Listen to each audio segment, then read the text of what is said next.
All right. Welcome, everybody. We are the Bevry community, a platform for open collaboration and discussion. We're going to be discussing John Vervaeke's 15th lecture on Stoicism, or Epictetus and Jesus is the title of it, but primarily it's mostly just about Stoicism.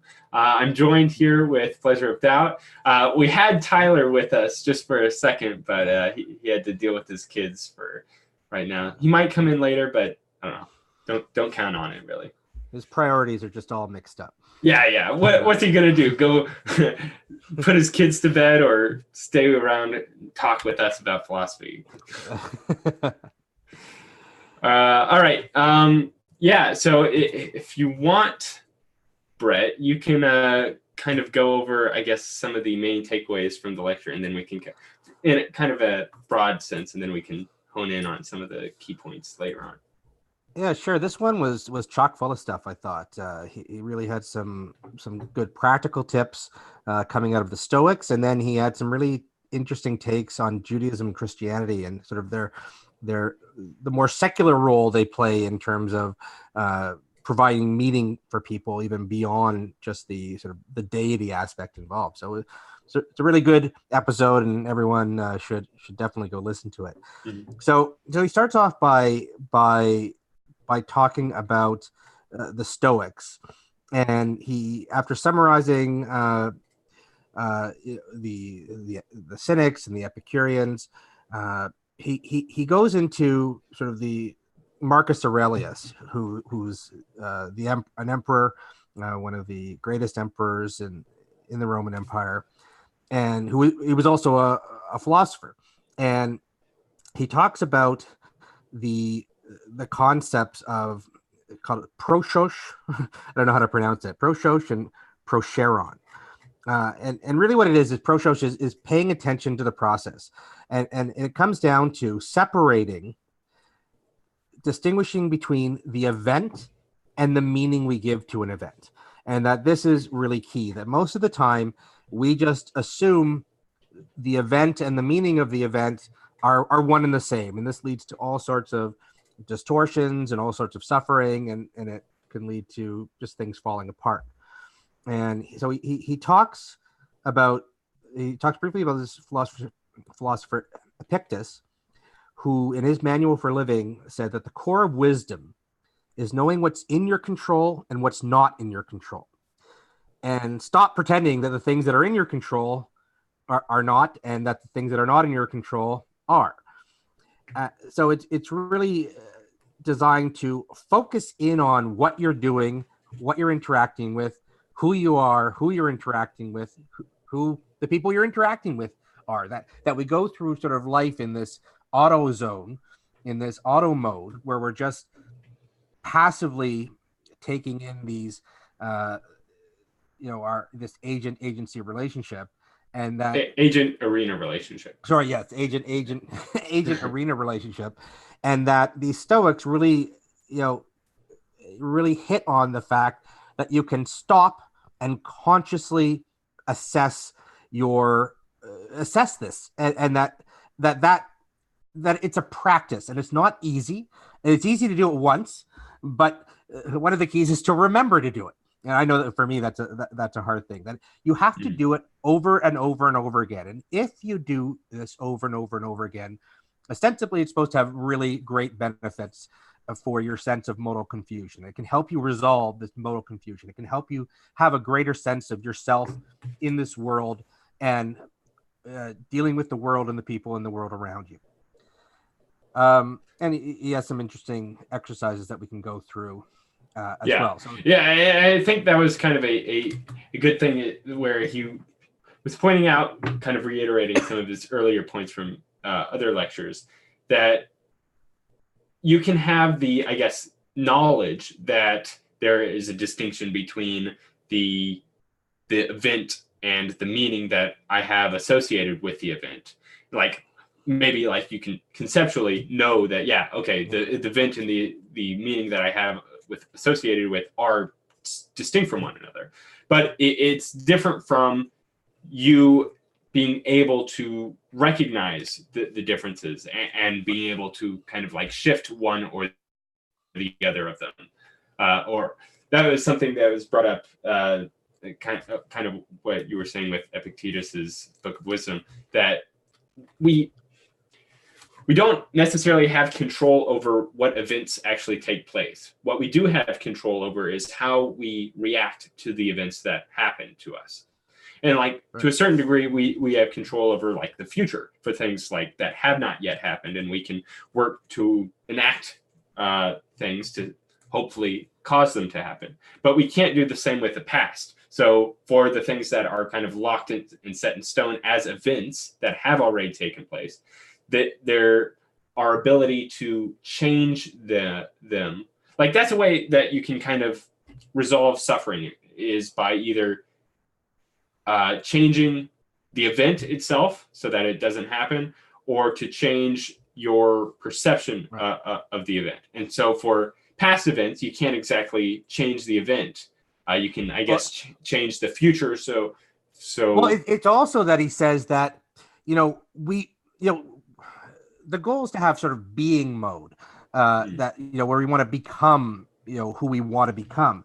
And what we do often unconsciously is we say, okay, well, we want to be successful. So we want a nice car, and we focus on having that car as the symbol of being successful. But that's not the same thing as being successful.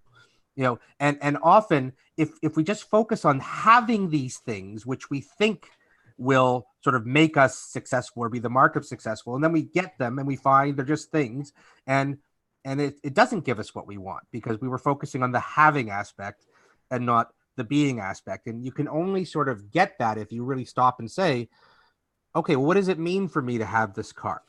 Does it really mean I'm a successful person? Maybe I'm in debt and I just borrowed money to give the appearance of it, or maybe I don't like what I'm doing, and it's not giving me any real satisfaction, but it's my image of myself as a successful person.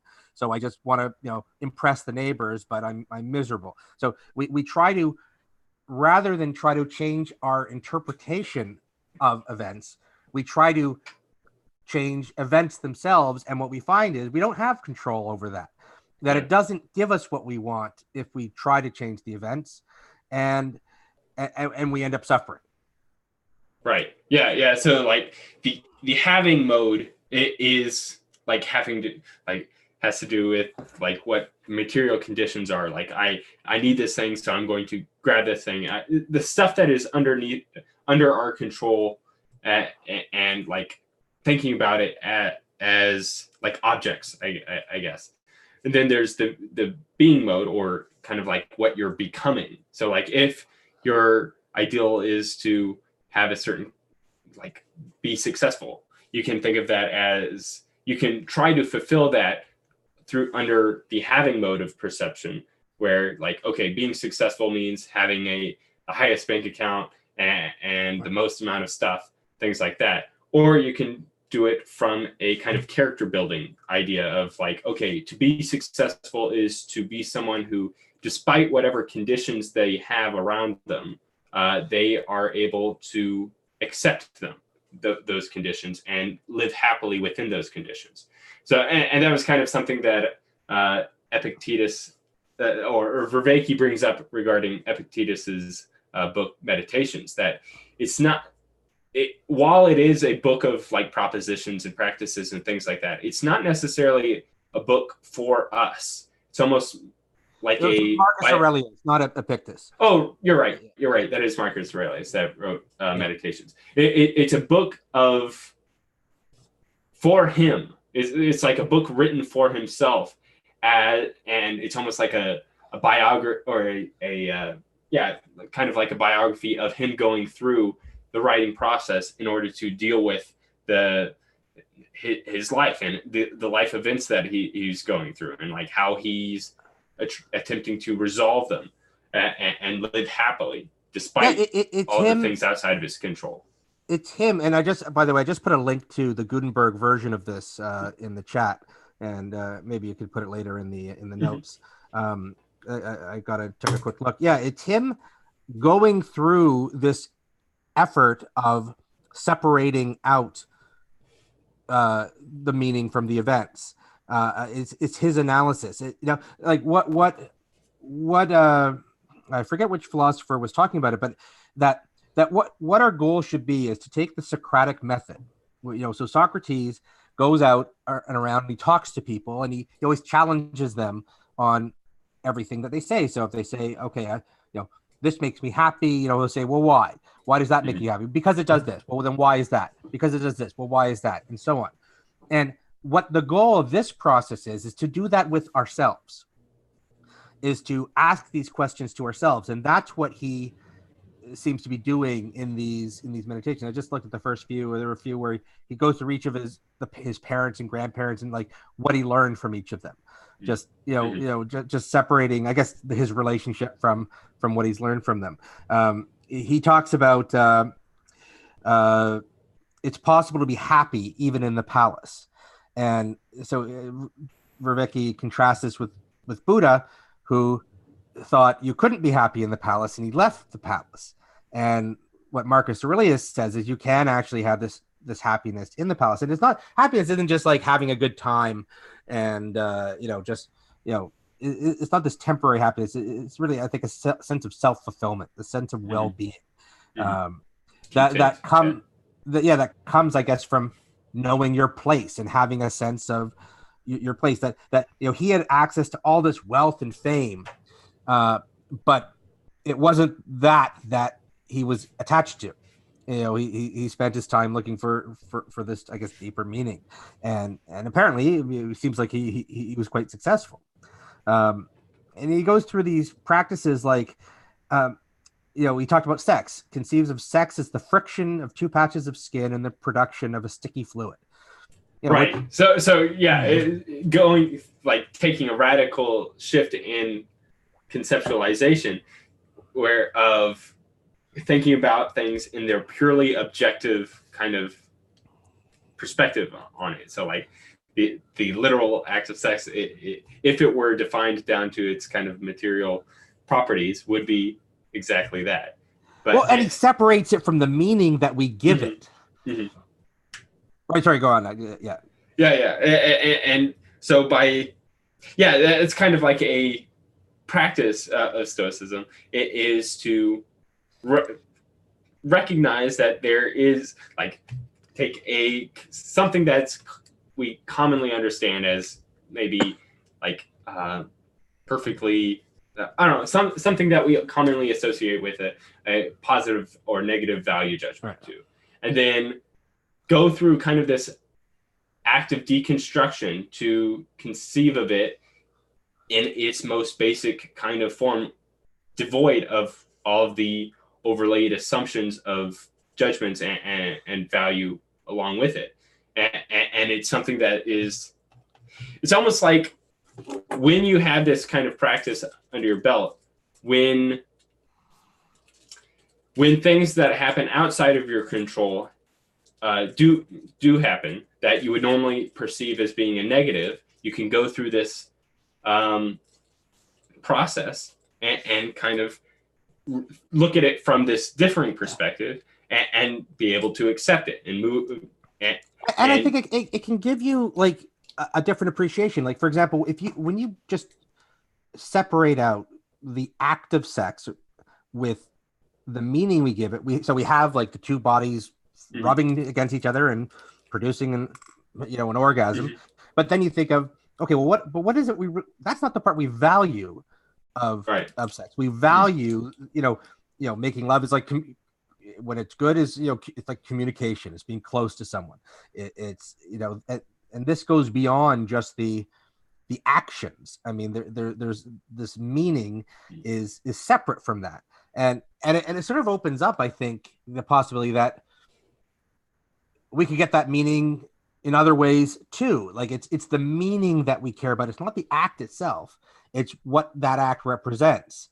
And I think that can open up to saying, let's be open to that kind of feeling even beyond just having sex. That you can that's what's important. And it's not just the act of it itself. It's what the act represents. And you can do that for anything. Like, even just, I don't know, having an ice cream cone. You could say, okay, I'm licking a cold substance that's melts over my hand, and melts in my mouth. But then you could look at it as, the flavor that maybe makes me think of my childhood, or, just, with walking with my kids and having ice cream cone. It's like, you could, that if we do this on a regular basis with everything, it sounds like we should have a greater appreciation for the meaning aspect of it. Right. Yeah. It's like you can kind of break down what are the things that, like, separating out the actual events of, say, sex, and like what is the actual meaning components to it? Like what are we getting out of this? And then, like, seeing how you can get those same meaning elements from other systems. So, like, that's the thing. Like, if, say, you get a lot of meaning from eating ice cream cone, but you're lactose intolerant, or you have to cut out dairy, or something like that, you can go through that kind of active deconstruction and separate the events from what is it about ice cream that elicits this feeling within me, and then, like, okay, what other ways elicit that same feeling within me, or similar enough, or we could say, like, you could have sex with, like, a lot of people with a different person every night, but you're probably not going to get that meaning right from them, versus having it with somebody you care about and want to have a good relationship with. It's different, and by having that analysis, you can, I think the idea is that you focus more on the things that give you that positive meaning and less on the things that don't. That's not, and that's not to say, okay, never just have fun. It's not that everything has to have meaning, but I think the idea is we probably don't spend enough time searching for that type of meaning, and so that's why we don't have the most fulfilled lives often. And this analysis can help you focus on saying, okay, let's do the things that give us that. Mm-hmm. There's another practice that Vervaeke had mentioned, that of the Stoics, where you take, say, something, a favorite object of yours, like a cup, something that you use regularly, and you focus, like, a lot of attention onto using that and, like, making it very much a part of your life and what you use every day, or something like that. And then, like, after 2 weeks or something, you smash it. Just so that you can go through that process of loss for something that's overall inconsequential, but in order to kind of build up your character in such a way that when you're going to lose something more consequential, like a family member, that you'll be more capable and more able to accept that loss, instead of, like, being utterly destroyed from it. Yeah, and I think, like, when you're cleaning your house and it's time to throw things out, and we feel this reluctance to throw out objects. Either, we may need it someday, or it has sentimental value or whatnot, and we often tell ourselves that we give ourselves excuses to keep stuff many, many years. I have a basement, I have a filing cabinet filled with papers to overflowing, and I don't need 3/4 of them, but I still have them, and it makes it more difficult for me to do other stuff. And we get this attachment to things, but if we stopped and said, okay, and went through each one and really just said, okay, well, what is the importance of this paper to me? Am I really going to need it? But you can think, even with these little things, if we did that analysis, we would have a better life, even if in that case it would be a more organized filing cabinet. But the fact is, we don't tend to do it. We do it on autopilot. We're just like, oh, I need this. I might need this someday, and we don't even think about it, and we just, okay, I better keep it. You can kind of think of it like, okay, how often am I gaining whatever supposed benefit I'm keeping this thing for? Like, how like is it actually providing me with some sort of happiness that I keep saying or telling myself that it will, when, like, I forget about it for most of my entire life until it gets in my way. So in that case, maybe it's bringing about a negative valence into our lives. Right. It could actually have, because it can interfere with our lives, and so we're not getting the positive meaning from it. And in fact, it's causing us distress. And that's the thing, is that when we don't do this analysis, it can lead to this distress.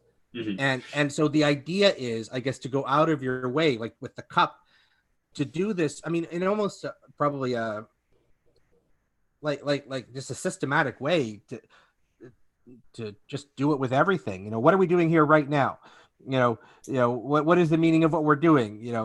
They would say, what is, you know, what's our agency relationship right now, you and I just sitting here, you know, so we're having a conversation, you know, two people having a conversation, sharing, learning together, maybe trying to impress one another, maybe trying to impress the audience, maybe trying to be clever, you know, and just thinking through, okay, and so which of these things is important to me? You know, well, you know, the sharing is important.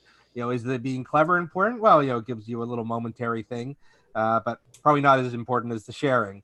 And you know, we probably, if we focus more on this, we probably could even have better conversations by focusing on the aspects that give us the most meaning.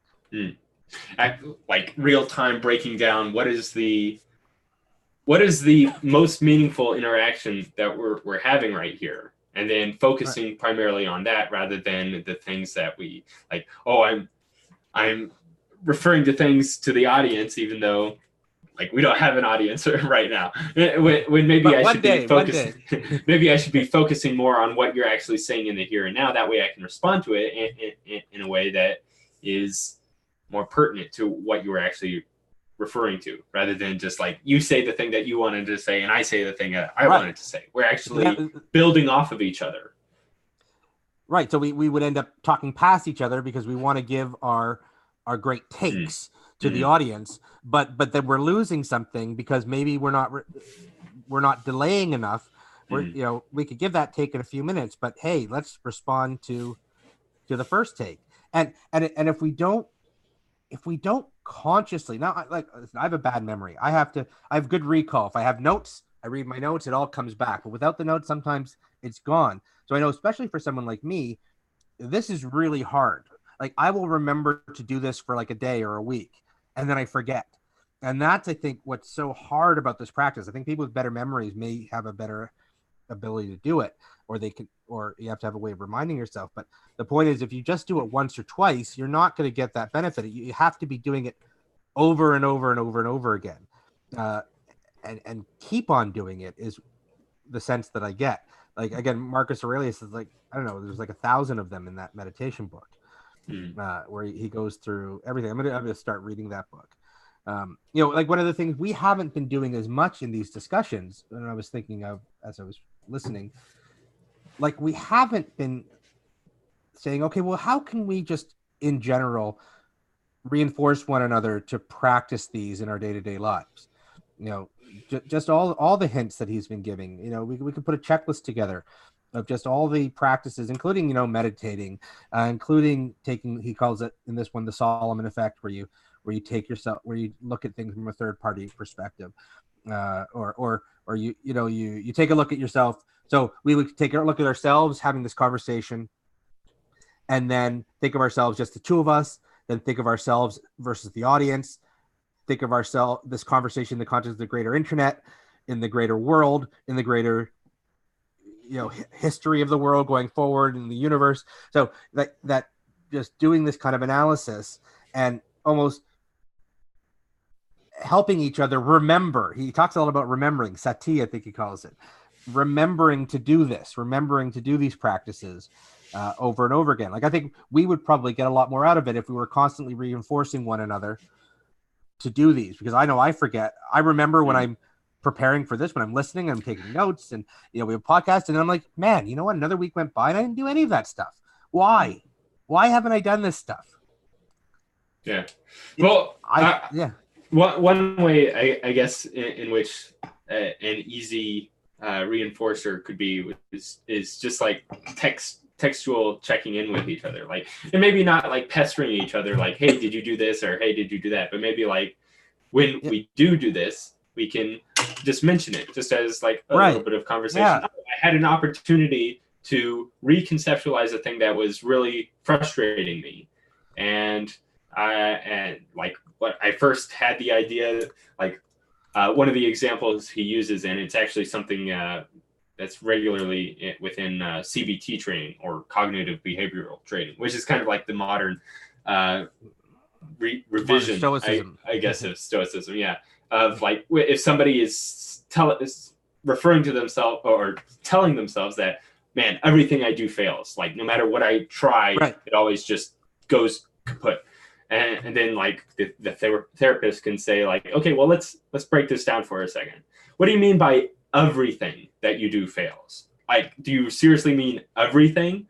Because like, I mean, you managed to get dressed today, you managed to come here, and you're speaking to me in a way that I can actually understand you, or at least I think I can, and you're like putting forth some sort of intention and meaning behind what you're saying that is coming across to me. But and like actually, because like that's the thing that Vervaeke brings up at the beginning, like don't pretend that certain things are outside of your control that are actually within your own control. So like, don't pretend that everything that you do fails, because it's a false proposition. Right. And so by kind of deconstruct, like we think that, but it doesn't mean it's true. And so by kind of changing our outlook, we can break and deconstruct the things that we think that aren't true. Sorry, it's the opposite though. It's by deconstructing what we think, we change our outlook. Yeah. Right? So by going through the process of saying, okay, I just had the thought, everything I do goes to shit. Mm-hmm. Challenge that. What do I mean by everything? Do I really mean everything? Now I probably don't mean everything. Like Vervaeke said, did you get to work today? Did you tie your shoes? Did you make your lunch? So it's not everything. What I mean is there's certain key things that went to shit, and by challenging yourself, you reduce that distortion. So right. You start off with the exaggeration. Sorry, go. Yeah, and I think by having other people to kind of like bounce our ideas against is what's really helpful in kind of working through these struggles that we had. And even like, I mean, it doesn't even, like, even if you have no friends or anything like that, or a therapist that you can work with, you can do kind of the same thing that Marcus Aurelius did and use your own paper as a sounding board, or even just like your own mind as a sounding board if you don't have your paper at hand. But like, as Vervaeke mentions, the Meditations is a book written for himself. And so like, I know, at least for myself, like writing in a journal every night I don't know, it's just helpful, because all the things that are kind of like building up in my head, the things that I'm thinking about, I can kind of put aside so that I'll know that I'll be writing in my journal later on. So like, if it's do you challenge yourself in your journal when you write something in your journal? Do you ever just say, okay, you know what, I think I was actually kind of full of shit just now? Yeah, sometimes like there in the moment too, like I'll write this thing down and I'm like, what am I saying here? This isn't right. And then kind of go on from there. I mean, and it's just helpful just being able to kind of like vocalize your own thoughts, even if it's not true, just to express them in a way that feels true, just so that you can kind of get it out there and then critique it. Because that's the thing, like you need to go through the process of expressing how you feel, because it's certainly true that you feel as if everything that you do is just going to shit. Right. But that doesn't mean that that's actually true. Well, and it brings in what he said just a few lectures ago, where he's talking about that when you're feeling anxious, when you're sort of focused on the things that are bad, your focus literally narrows, your brain literally restricts. So all you remember in that moment are the bad. And what we need to do is widen our view out. And in a journal where you go through that process, where you ask yourself, okay, is this true? You're widening out that thing. I do the journal thing as well. And or like when I'm listening to a lecture like this, I give myself little notes and I ask myself little questions. I mean, those are little efforts to do the Socratic method on myself. But you're right. What we can also do is do it with each other. And that will reinforce, like what it has to be, I think, is this constant process of reinforcing each other and then reinforcing ourselves in a loop, which is why, again, Vervaeke said it's really hard to do this on your own. That's why he recommends doing it within a community. So, I guess this is why, because this is really hard stuff. If you want to get that taste of what he's talking about, and he sort of hinted in this lecture that he's had a taste of it. And I think he wants more of it, but none of it's easy. But and that's a good point there. Like since we have that constraining kind of self-referential loop that can occur, it's hard to kind of go through this process by ourselves when we're in that kind of position, when we're in that temperament of feeling like everything that we do is going to shit, because that's the only thing that's kind of going to be in our head. But kind of like what I mentioned for when I do my journals, like sometimes I'll just like write down a note, like, okay, I'm going to think about this and write about this later.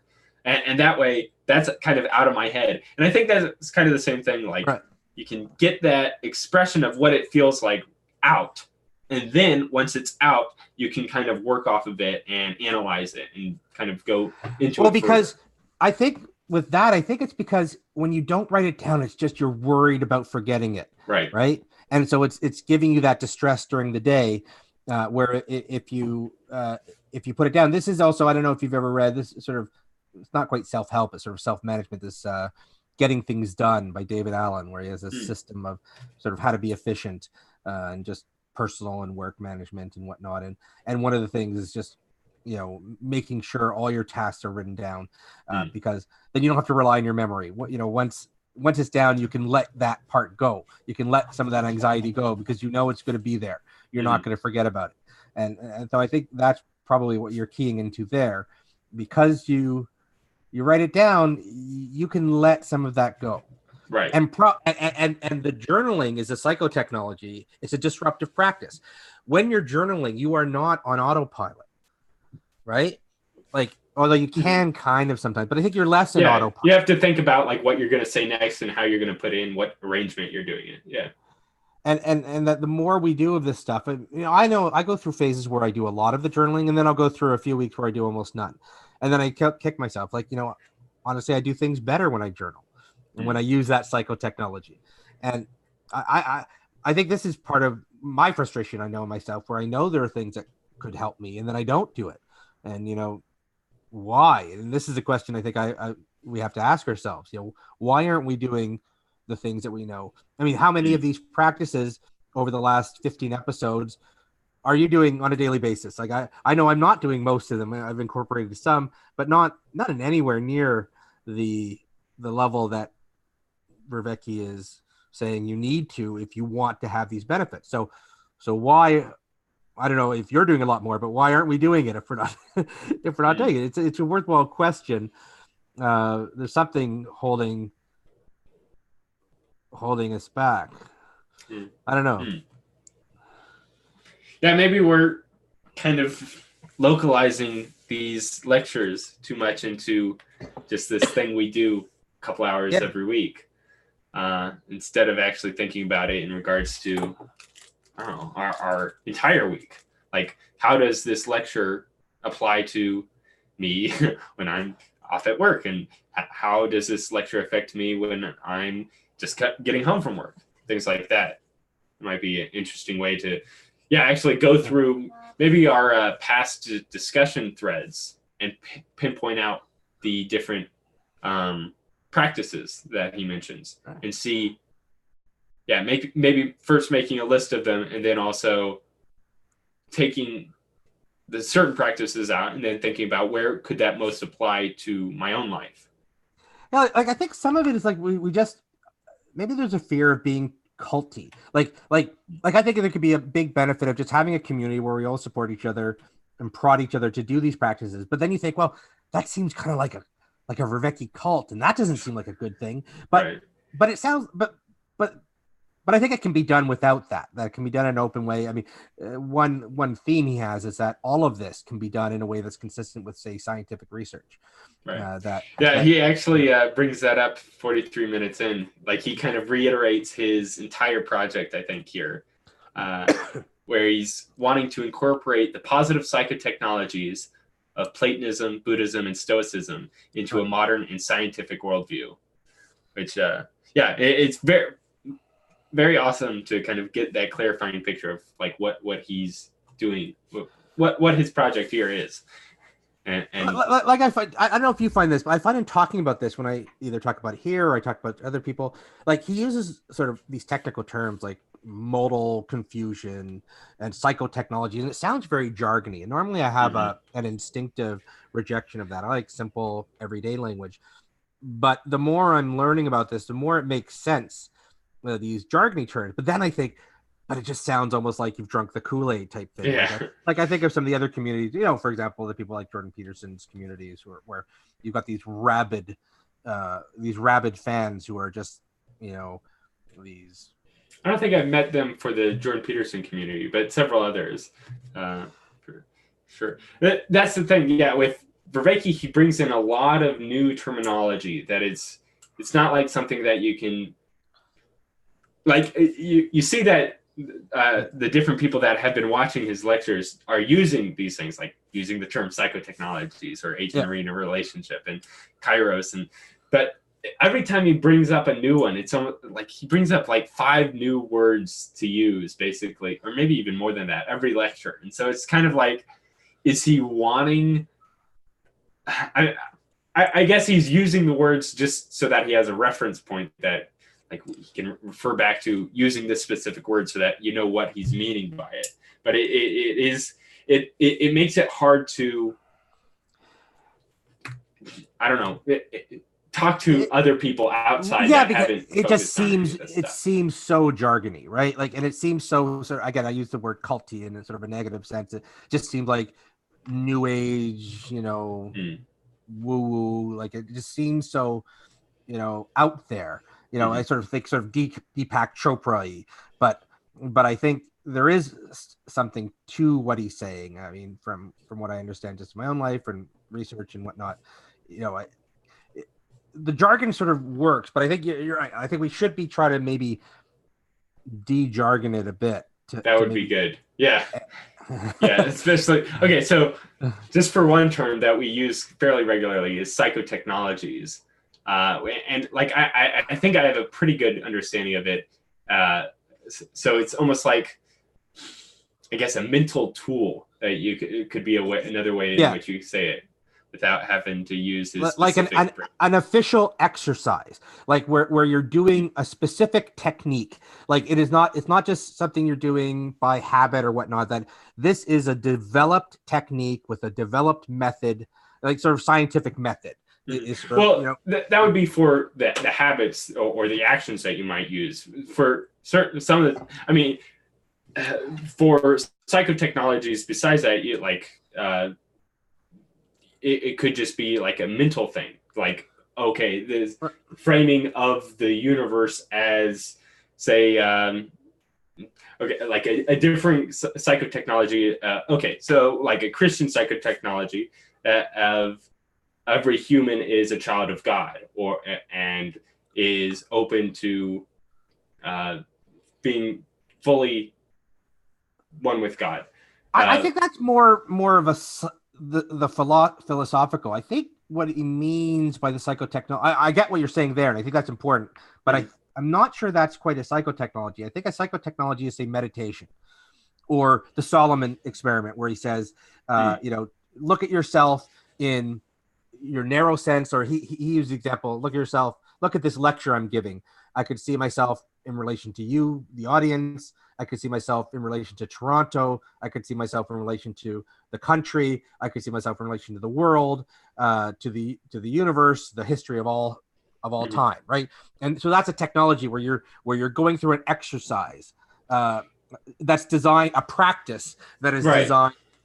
Like, you could say maybe confession would be a psychotechnology.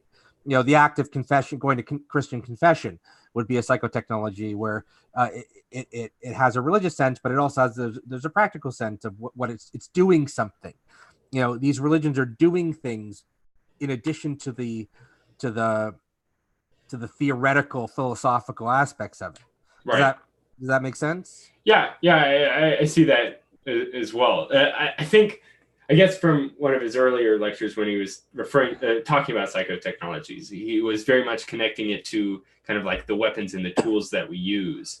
But yeah, I can see how that it's not only localized within the mental space. It's connected to how we use it in action.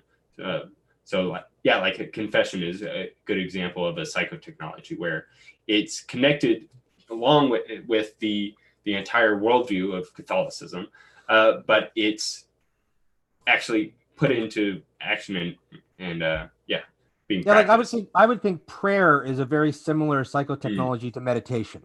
mm, mm, My guess is, and I haven't looked quite at the research on this.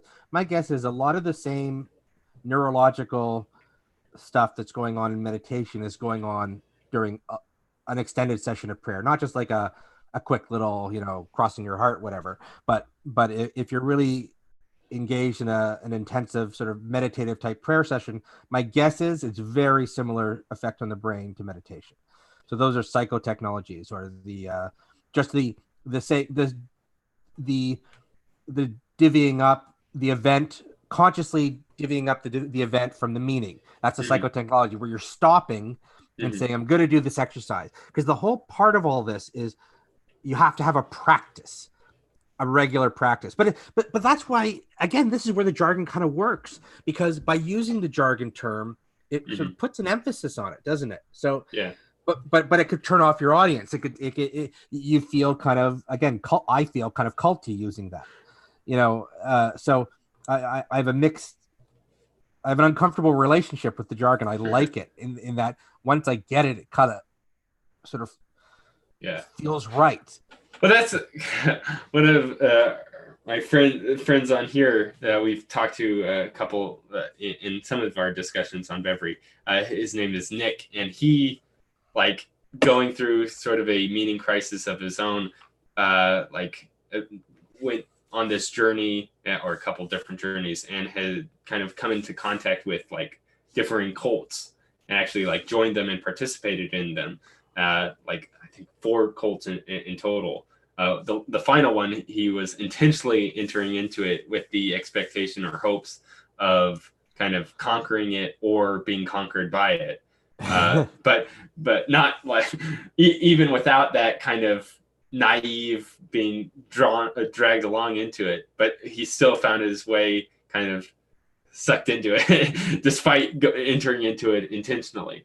But his point is that like every interaction that we have in the social world is kind of cult like there are certain cult like behaviors that we do, like just like shaking your hands with somebody when you meet them. That's kind of an irrational thing that doesn't really mean anything, except for within the context of, okay, this is what we do. This is a practice that we do when we interact with new people. This is something that is kind of a holdover from medieval times when you wanted to show that you don't have weapons on you, but Right. And I never realized that before. yeah, and That's it's not even like it's the act itself is no longer really connected to the original thing, but it's still very much tied into our behaviors, so that if you interacted with somebody and they like had their hands behind their back, or had them folded up, it would almost. But it's interesting because it does something incorrect. more than that. Like when you grasp someone's hand, you're relating to them. Like it does do something different than when you don't shake somebody's hand. I think. Yeah, there's the release of oxytocin. There's a bit of like feeling how sweaty their hands are, is to get a kind of idea of like how healthy they are. Their strength. That's another grip. thing that, grip. You can tell like if someone has a good handshake versus a weak handshake. Yeah. You determine things about them. But like I know some people have a very broad definition of cult. I think cult is more useful as sort of a negative term of sort of where there's a leader, a sort of a charismatic leader whose word is dogma and who must be followed, and then an effort to exclude the people from the outside world. I think that's a more useful way of cult, rather than just say everything's a cult, because it gives us a very specific image that we want to avoid. Yeah, your conception is very much tied to the negative valence within it. So like anything that you can, like any organized operation that you want to kind of like retreat from, you could label as that cult because it contains kind of that negative sense to it. He uses cult in kind of its use of like culture, like a culture, Right, yeah, like right. a miniature culture in which is kind of in isolation to larger cultures. And like that's the thing, you can have, I think that's kind of the big difference between like what we commonly understand of as cults and kind of the broader culture that we exist within, is the fact that cults are kind of like isolated off from each other, very secretive, and want to kind of keep people from interacting with the outside world, um, and like having to do all these things exactly so. But I don't know. In thinking about Stoicism, like we for these types of subjects that where we have an automatic negative response to them, like the word cult, like that has an like anytime somebody uses the word cult, they're using it in a negative form. We can kind of separate out the meaning to what the actual events of the thing are. But that's one thing I think is really good, and I'm becoming more attracted to Stoicism. I mean, I've heard the term used, and I've seen some people. I know Massimo Pagliacci or sort of embrace, something like that. Yeah, I haven't listened to him in a while, but I know he sort of embraced Stoicism, and so I've come across it. But this is the most I have, and it seems very focused on method rather than dogma. So it's not about the content; it's about how we get there. And so it's not focused on, that's again like Marcus Aurelius's book. You don't read it to get the answer. You know, that's not the point. You read it to see how his method, and then you should do a similar method yourself. But so it's, to me, that's not culty, because it's not like a leader saying this is the way, this is the answer. He's sort of saying this is how you can find an answer in a reliable way, because we've used these methods over time, and you know, sort of almost scientifically, we know, you know, it produces these positive effects. Right. Yeah, and I guess by giving people methods instead of answers, that gives them the ability to apply it in other realms instead of having to go back to you. Like that's the thing, like having some sort of central authority, like everything comes from their whatever their specific viewpoint is. But if that central figure instead gives out methods to the different people, they can apply it to many different situations while still kind of under the same framework, because they're using it's sort of dogmatic in the sense that it's dogmatic from a necessary sense, where they're saying, listen, from experience, we know if you don't do this every day, you're just not going to have the results. So that's where it's sort of more dogmatic-y, but it's I think it's more of a result of experiment rather than this is the truth. They're not saying it because they just think it's right. They're saying it because they've known this is how it works. So it's a subtle distinction versus, some more, say some of the religions who say this is the answer. What is it about dogma and dogmatism that has the I guess negative valence with you? Like what aspect of dogma differs from, say, like, I don't know, high confidence in fact? I mean, the fact of not being open to being wrong, not being open to new information. Like if you have the answer, well, then you can stop looking, and you can just accept that you have the right answer. So versus like the shape of the earth, that's something that you're dogmatically attached to. Well, no, but I mean, I would say this. I'm at a very high confidence that the Earth is a relative sphere or whatever, an oblong, whatever the actual oblong sphere. Yeah, right. But if say the flat earthers produce really solid evidence that we're wrong, that I'm wrong, and that or that even more the scientists who have really nailed down the evidence for a round Earth, if they really just poked holes in it, I mean, I would want to be open enough to say, like, first of all, I don't personally care the shape of the Earth. I'm not attached to that. So, I just think it is. But I would want to be open to changing my mind while still saying, you know what, it's very unlikely Right. that evidence is going to come along. Yeah. So in order to change your mind, it would require a whole host of greater evidences than all the things that we've kind of like already built upon this understanding of the shape of the earth. Do you think that people that are dogmatically attached to most things might share in kind of that high confidence?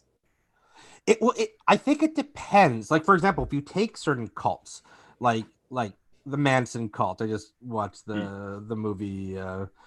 What is it? Once Upon a Time in Hollywood. Oh yeah, which brought that all back. And I read it. You know, where they're really, you know, this family that's, you know, really isolating from the rest of the world. Or you think of the, you know, some of the other cults, like, you know, forget about the big religions, but or think of Scientology, where they teach you to shun anyone who is not a Scientologist, and you literally have to exclude people in your life who don't follow it. That to me is that's dogma. That's terrible. Or it's just saying, you know, you have to shun anybody who doesn't believe what you do. And that to me is very dangerous versus saying, you know, this is what we think is right. You know, we have some pretty good evidence. We have some pretty good reasons to think we're on the right track. But, and this is where Buddhism gets it right. The Buddha would say, you know, if you find evidence that overtakes it, yeah, if you find evidence that says I'm wrong, okay, I'm wrong. Let's change our views. That's, I think, the essential difference between a dogmatic versus an open-mindedness. And I think, you know, I've had conversations, for example, let's say with some Christians, for example, who have said, like, I've tried to have a conversation where I said, let's both be open to changing our minds. Like, I will give my case, you'll give your case, and let's go back and forth. But I've had some people say, well, yes, but I'm not going to accept any conclusion that isn't in line with the Catholic Church, say. And that, to me, that's dogma, right? That I'm going to not be willing to even consider evidence that goes against this principle. That I'm accepting this principle, and nothing will change my mind on that. Yeah, well, you know what they're saying when they say that too is like, my identity and my loyalty to the Catholic Church is greater than my, I don't know, hopes of having a productive, I guess, conversation here on Twitter. Like, I mean, thinking about it that way, that's like their identity as a Catholic is more important than their identity as like at 36924 or whatever. But do you think they're but I don't think they're just saying that, because I could say, listen, my identity of this is more important, and I'm gonna and frankly, like, I would say, listen, you're gonna have a pretty tough job convincing me otherwise of this or that. But to say I will not accept anything that goes against that is different than saying you have a tough job ahead of you if you want to change my mind. It's subtle, but there is a difference. If you're saying I cannot accept anything that goes against this belief, you're not open-minded. It's not just that it's. Do you think that people are open-minded? Because like, there's probably a certain degree of beliefs in there that people aren't capable of being talked out of. Like, I wrote a script about that, actually. Yeah. Yeah, we still have to go back and talk about that. But, you know, it's yes and no. I think I think we're all biased. We all have bias, and some of them are very strong. So we all have a bias to our you know, current belief system. And what that means is, no matter what, it's hard to change our mind. Mm-hmm. But I think we can use methodology, the psychotechnology, to help control for that. So I fully admit, like, okay, I'm a non-believer, but I like to say I'm open to the evidence of God, but it's a pretty tough sell. Like, it has to be pretty good evidence. So I can admit I'm biased in favor of there not being a God, but I try to use methods to help me be more open. For example, if someone like you or someone else gives me an argument for God, I will force myself to take it seriously. I will force myself to answer them, to not just avoid the parts that make me feel, you know, cognitive dissonance.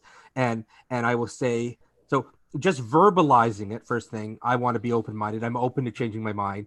And then applying methodology that could lead me to change my mind is a big difference from saying, and listen, I haven't yet changed my mind.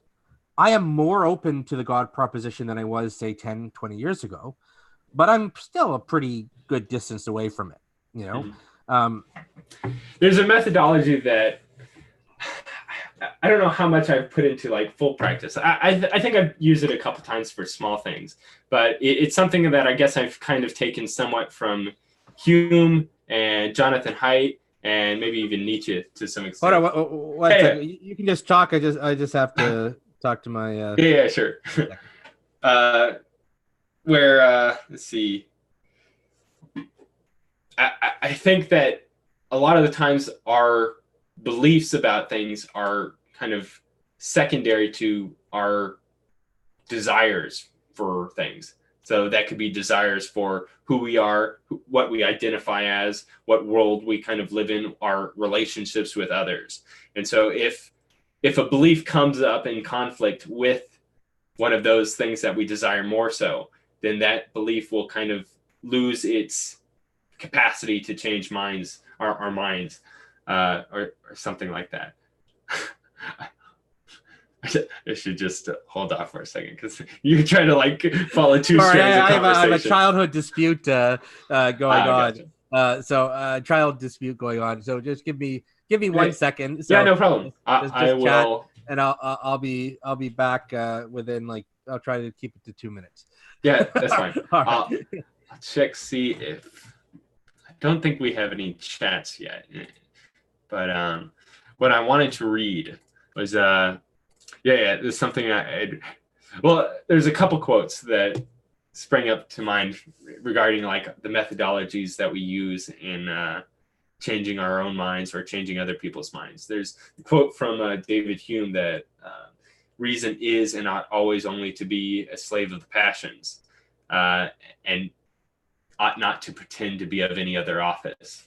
And so like that's kind of a serious dismissal of all rationality, but there's a lot of ways in which he's kind of accurate. There's another quote from Blaise Pascal, I think, or maybe it's did Pascal write the Pensées?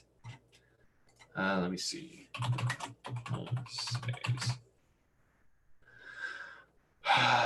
Yes, Blaise Pascal. Okay, that's something like the heart has reasons that reason cannot know. I think that's how it goes.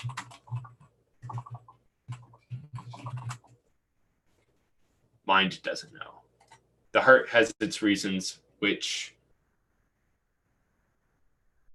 reason knows nothing of. Yeah, and coming from Jonathan Haidt, he wrote the book The Happiness Hypothesis, as well as the what is it? Oh, come on, that was the actual book that I was referring to.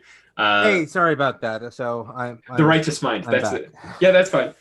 Yeah, in The Righteous Mind, Jonathan Haidt kind of follows from David Hume's kind of position that all of our rational beliefs are kind of derivative from the things that we want to believe. And so I think that's one way in which a better scope of conversation can actually take place, where like, and it's not something that can take place for all like disagreements, but I find that I'm much more open to having a conversation when I have already gone through the process. Like, okay, if it were the case that I'm wrong about this issue, would I be willing to accept that? And could I be happy with that? Like, or could you accept it without being happy about it?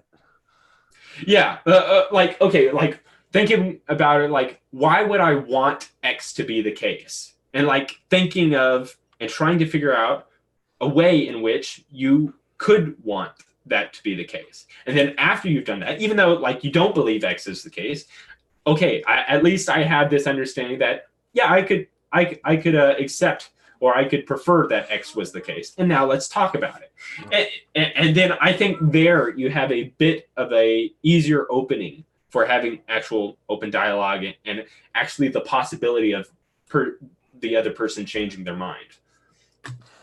Just as kind of like a psychological tool for... We'll just say hi to S.J. Thomason, who's watching. Welcome. Oh, hi, S.J. Glad to have you here. So, yeah, I think, like, we have to accept, I think we have to admit it's hard to change our minds. But to me, being open-minded is one, consciously saying, I want to change my mind if that's the right thing to do. And two, going out of my way to employ methods to help me have the best chance at getting around my biases. Right. And my general view is if I'm not consciously employing methods to get around my biases, then probably I'm falling prey to my biases. And that fits right into these psychotechnologies that Vervaeke's talking about, that if you're not, that where he's saying, if you're not consciously assessing your agent arena relationship, you're probably just doing it on autopilot, and you're probably having distortion. So it's the same with being open-minded. If I am not consciously taking steps to help control for my biases, I'm probably falling prey to my biases. Bias isn't a bad thing in the sense that you're not a bad person if you're biased. Everyone has biases. It's part of the human condition. We can't do anything about it. So whenever someone, on Twitter says, "Oh, you're just biased," I mean, that's not really a criticism. We're all biased, and if we don't admit it, then it's because we're biased. We're lying. No, but that's what the scientific method is. That's the entire point. It's not that scientists are more objective. It's that they use methods that have been designed to help get around their biases. It's not just knowing about it isn't enough. Scientists can know they're subject to bias, but they still have to use, say, a double-blind method. Just knowing that they may be subconsciously altering the results doesn't help. If they just have a single blind, say just the subjects are blinded, they still are subconsciously altering the results, even though they know they shouldn't do it. It's not on purpose. So being open-minded is not, in my opinion, just about will. It's about method. That's good. Yeah. Because you have to, it's kind of both still. You have to be a willing participant in the discussion that's taking place. Because if you're there against your will, you're just gonna clam up and just respond exactly the opposite to what the other person wants to kind of get out of you. But that's the problem. Like you're right. Like if you go in saying, "I will not change my mind about it," your chances of being open-minded are almost nil. You do have to have the will. You're right, but it's not enough to have the will. And that's a lot of criticism I have of fellow non-believers, where a lot of atheists will think, I know about logical fallacies, or I know about skeptics. I know about critical thinking, and they think just knowing about critical thinking and logical fallacies and biases means they're objective, and they're not. They're just as biased as anybody else, because we're all biased, right? And so we often forget to employ the methods, and then we fall prey to the bias, and it leads to all sorts of arguments, as SJ knows, and has had many arguments of this sort that I've seen with non-believers on Twitter. So again, it's a combination of will and method, and if you only have one of them,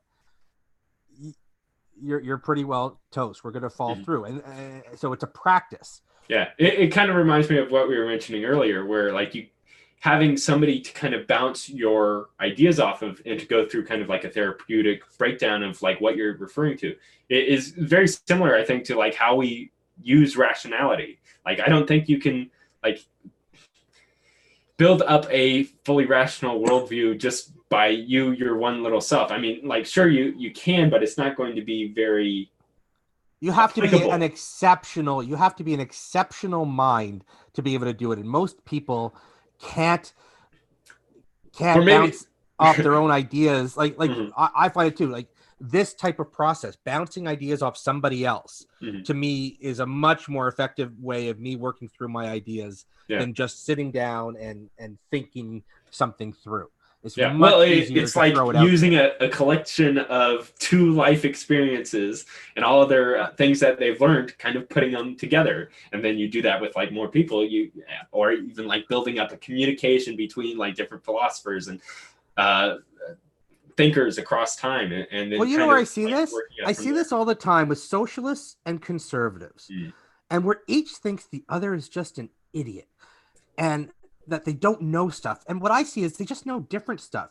Like the conservatives often know certain types of business stuff, but you Mhm. ask a conservative about, your average conservative about like labor movements, and they don't they Mhm. don't tend to know that much. And you go and ask a socialist about, the labor movement, and they know it in depth. So what you often have are just different focuses by different people. So if we come together and we all share what we know, and we're open to the fact that we don't know everything, and that we haven't read everything, and we haven't thought of everything, and we're open to the fact that the other guy who has a different opinion may know some stuff we don't, we Mhm. can actually get somewhere. Yeah. Yeah, and that's the thing. It like requires a sense of charity for interacting with the other person. Because like if you come into a discussion thinking like, okay, this guy's an idiot. All he knows is like this one thing that he read, and I already read that thing, so I don't need to listen to him. Then yeah, you're just going to be it's going to be working against each other and just trying to prove your own superiority over them. Well, and so like I think what we've been talking about here, and we've gone on a little bit of a tangent, but I think it all plays in that these are all methods along a similar line of stopping the autopilot. So much on these arguments on Twitter are people talking past one another. And it drives me crazy. Like I see it like, oh, there could have been such a great conversation right there. They almost had a breakthrough, but instead it just devolved into petty squabbles and arguing because they were on autopilot. Each side was giving their own sort of stock answers, and they were talking sort of at each other, but not with each other.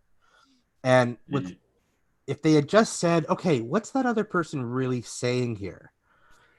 And let me just start by assuming they're not an evil person who they're not just,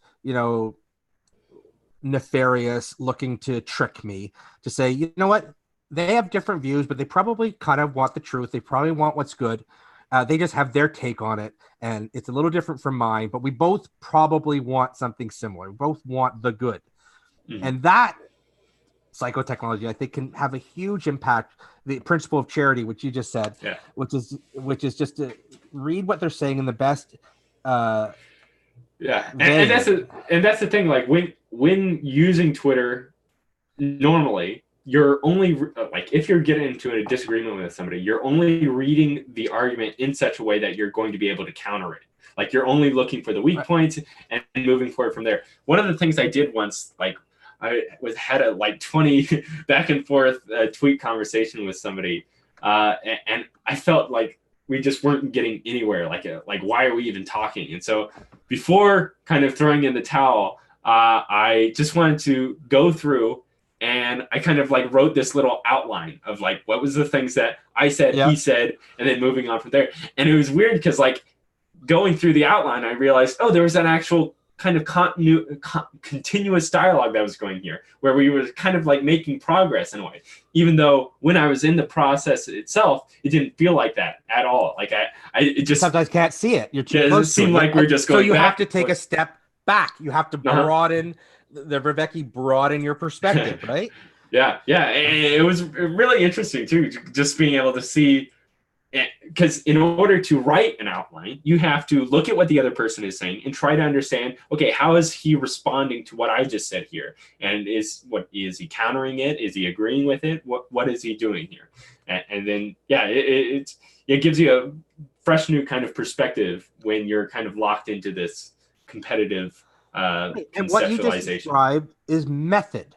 It Mhm. wasn't about the content. It was taking a step back and analyzing what has been said. It doesn't matter what has been said. You can apply what you just said to any conversation, to any debate. And that's, I think, what these Stoics are getting at, which is it's not about the content. It's about how you get there. And it's so important. And if you're not consciously thinking about it, you're probably not doing it. And you're probably falling prey to your biases and to your distortions, your cognitive distortions, and then it leads to suffering. And we see this again over and over again on Twitter. Just all this suffering, and people don't think about that. People say, "Oh, it's just Twitter. I just like trolling," but I think that it is a ton of suffering. Like I see all these conversations that could be amazing, like, and instead it's just devolves into petty insults and whatnot, and people think, oh, it's what we should be doing, but it doesn't have to be that way. Yeah. You know, You got to kind of suspect, though, that, I mean, when people get into these recurring back and forth ad hominem attacks with people, you kind of have to suspect that they're getting some semblance of enjoyment out of it. And I don't know, when I notice that for accounts that I follow, that they do seem to just be getting into these types of interactions just so that they can go through the process of back and forth and calling each other idiots. I don't know. It's less enjoyable for me being an observer, so I just ended up unfollowing them. I could be projecting here, but like to me, I get that impulse to lash out. I totally get it. I feel it all the time. Someone says something and I get the impulse. Sometimes I give in. I've trained myself to not. But when I have given in, there was a time in the past where I gave in more.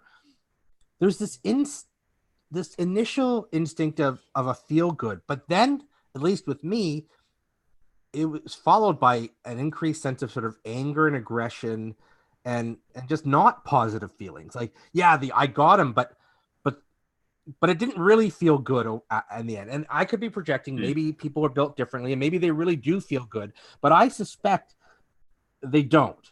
That there's some initial aha, I got him, but the rest of it I think is negative, and it just devolves, and it doesn't lead to meaning. It doesn't lead to a satisfying conclusion, to any kind of fulfilling conclusion, and I think it leads to a lot of suffering. So I'm not convinced. Now, again, I'm not in other people's heads, so I'm open to the fact that they really do just love it, and they just feel great about it. And so, but I don't know. It's hard to put yourself in other people's shoes like that. Yeah, maybe it's kind of like smoking a cigarette or something like that. They might know it's bad for them, and it might actually be bad for them, but yet they still get that bit of enjoyment just because they're gotten the habit out of it. No, but what it is too, it's easy. Mm-hmm. It's so easy to give in to the impulse, and it's so easy to come back if you have some wit, to have a nice, clever comeback. The stuff that Vervaeke's talking about, the stuff that the Stoics are talking about, the stuff that we're talking about, it's hard. Having productive discussions is hard. Putting yourself in the other person's shoes is hard. Remembering to do it with each and every sentence, with each and every question, with each and every post is really hard, but I think it's worth it.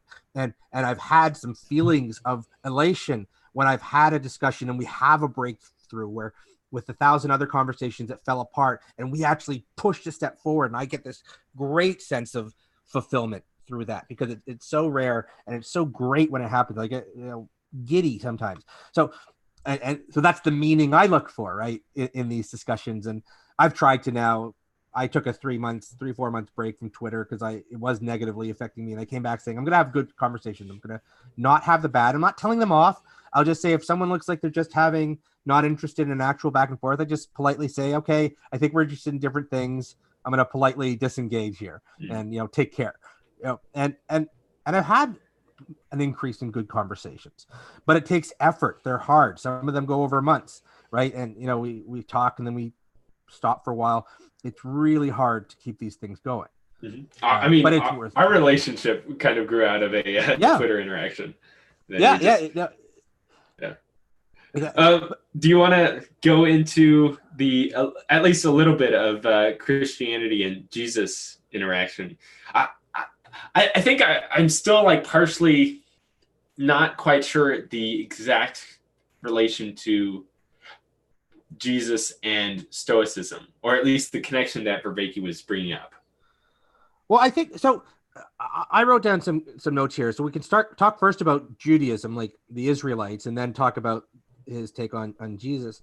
Here's what I wrote down, and I thought it was brilliant, where he was talking about sort of the Old Testament, the ancient Israelites' relationship with God, and in their sort of axial revolution. And I think what he sort of says is Jesus sort of is building in a similar vein. It's not exactly the same as what some of the the Greek and Roman philosophers were doing, but it was still performing a similar role. So here's what he said about the Israelites. And so the legacy, Christianity was informed by the axial legacy of ancient Israel, moving from the land of slavery to the promised land. The real world is the future. God is the open creator, that we have a sense of participatory knowing. We are involved in the course of history. Now, sometimes we trespass, we fall off course. So we have to be redeemed, brought back on course. And so they speak of God's attempt to bring people back on track with making the future, that their sense was co-creating with God, the open future to bring about a promised land of human beings.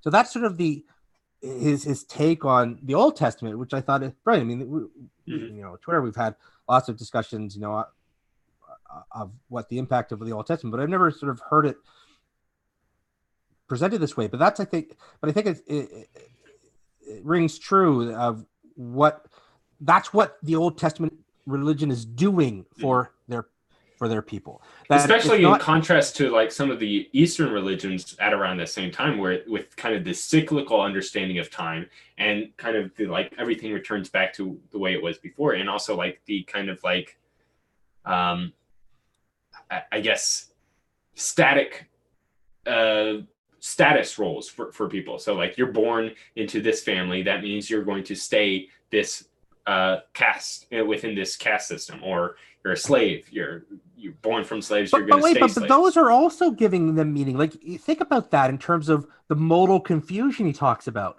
We may not like it, and I don't like a lot of that, but those people probably had less of a sense of modal confusion, even being in a lower caste. They believed it was their place, and I think there's downsides to that. But in terms of modal confusion, right, they probably had relatively little of it. That's what these religions are doing, something beyond the theology.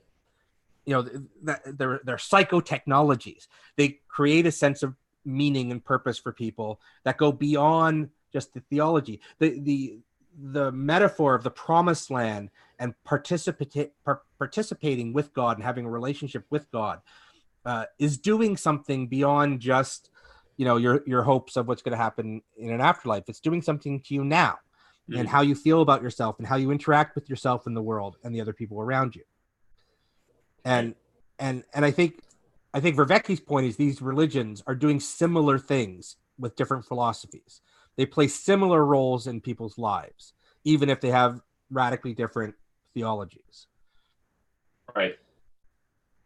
All right. So then I guess the reupheaval of Judaism with the radical notion of Jesus saying that he was the Son of God, and then the kind of Christianity forming up out of that.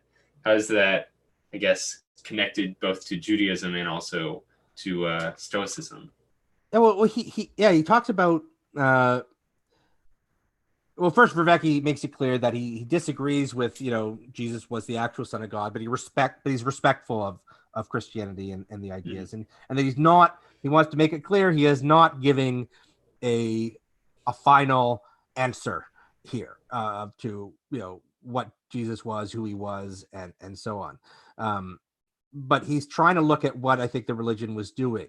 So he talks about kairos, the principle of kairos, which is perspectival participatory knowing the right time to shift the course of events. And this is a really interesting concept. Like he gives the example of in a romantic relationship, when you start dating somebody, that first kiss, if you time it right, you can go on to have this great relationship. If you time it wrong, it can all fall apart. The timing is essential. Knowing the right timing is essential. And that this is the idea of God's participation in humanity, in both the Israelites and then with Jesus, that God is intervening kairotically at certain moments in history, that he's intervening with the society to alter the relationship. And so Christianity, he says, proposes the radical idea that God's creative logos, the word he speaks through the prophets, is the same word he speaks things into existence. And so that the word makes kairos, participatory knowing, possible for us. It's a formative principle. It's the underlying structure. So it's the idea that we are participating with God to create ourselves. And that the logos is then incarnated in a particular individual being Jesus. So it's interesting. Like from this perspective, I think Jesus is Kairos, whether or not he's actually the son of God. Like no matter what, he brought a real shift, in Right. society, right? Like so Right, regardless of because Kairos kind of had to do with like the transformation of the thing. So like what is right, done in this moment here and now is going to change the future. And if you don't do this thing, or if you do a different thing, it's going to change it in a different way. but it's one that he or the people who helped form that religion had a sense of that it was the right time for this type of message. There were thousands, from what I understand, of so-called mystery religions and so on. But this is the one that stuck. These guys have a sense of meaning, of Kairos, that resonates with people, and they were at the right time in the right place that caused this radical shift in identity. Um, and Vervaeke said, it's like Jesus is the ultimate turning point. He represents us. He's personally, because he's a person, you can identify with him. So the Kairos can take place in you personally, similar to Socrates personalizing the axial revolution. And again, I think this is true whether or not you believe in any of the theology. Just the idea of, this is what I think, again, the psychotechnology of grace and, being saved. That's what I think he's saying it's doing. It's the sense of belonging, the sense of participating in, along with God and creating the promised land, creating, heaven, heaven on earth or heaven above, so that you can experience a profound Kairos. He calls it radical metanoia. So meta means beyond, noia is awareness. So it's radical shifting. And that's a similar concept to awakening from Buddhism. So again, you've got these two very different religions, but that are performing fairly similar roles, at least in how Vervaeke is breaking it down. Again, he's breaking it down to an essence. Like he's not saying there's these one-to-one comparisons. But I think what he's saying is these big religions are doing very similar things in terms of how we see ourselves and see each other. And that's incredibly important. So he says, Jesus incarnates the principle by which one can intervene in one's own personal history, such that we'll have a new mind, a new heart, and a new modal existence. In other words, be born again, right. Which I think is brilliant. Again, regardless of what you think of the theology, being born again is doing something to people.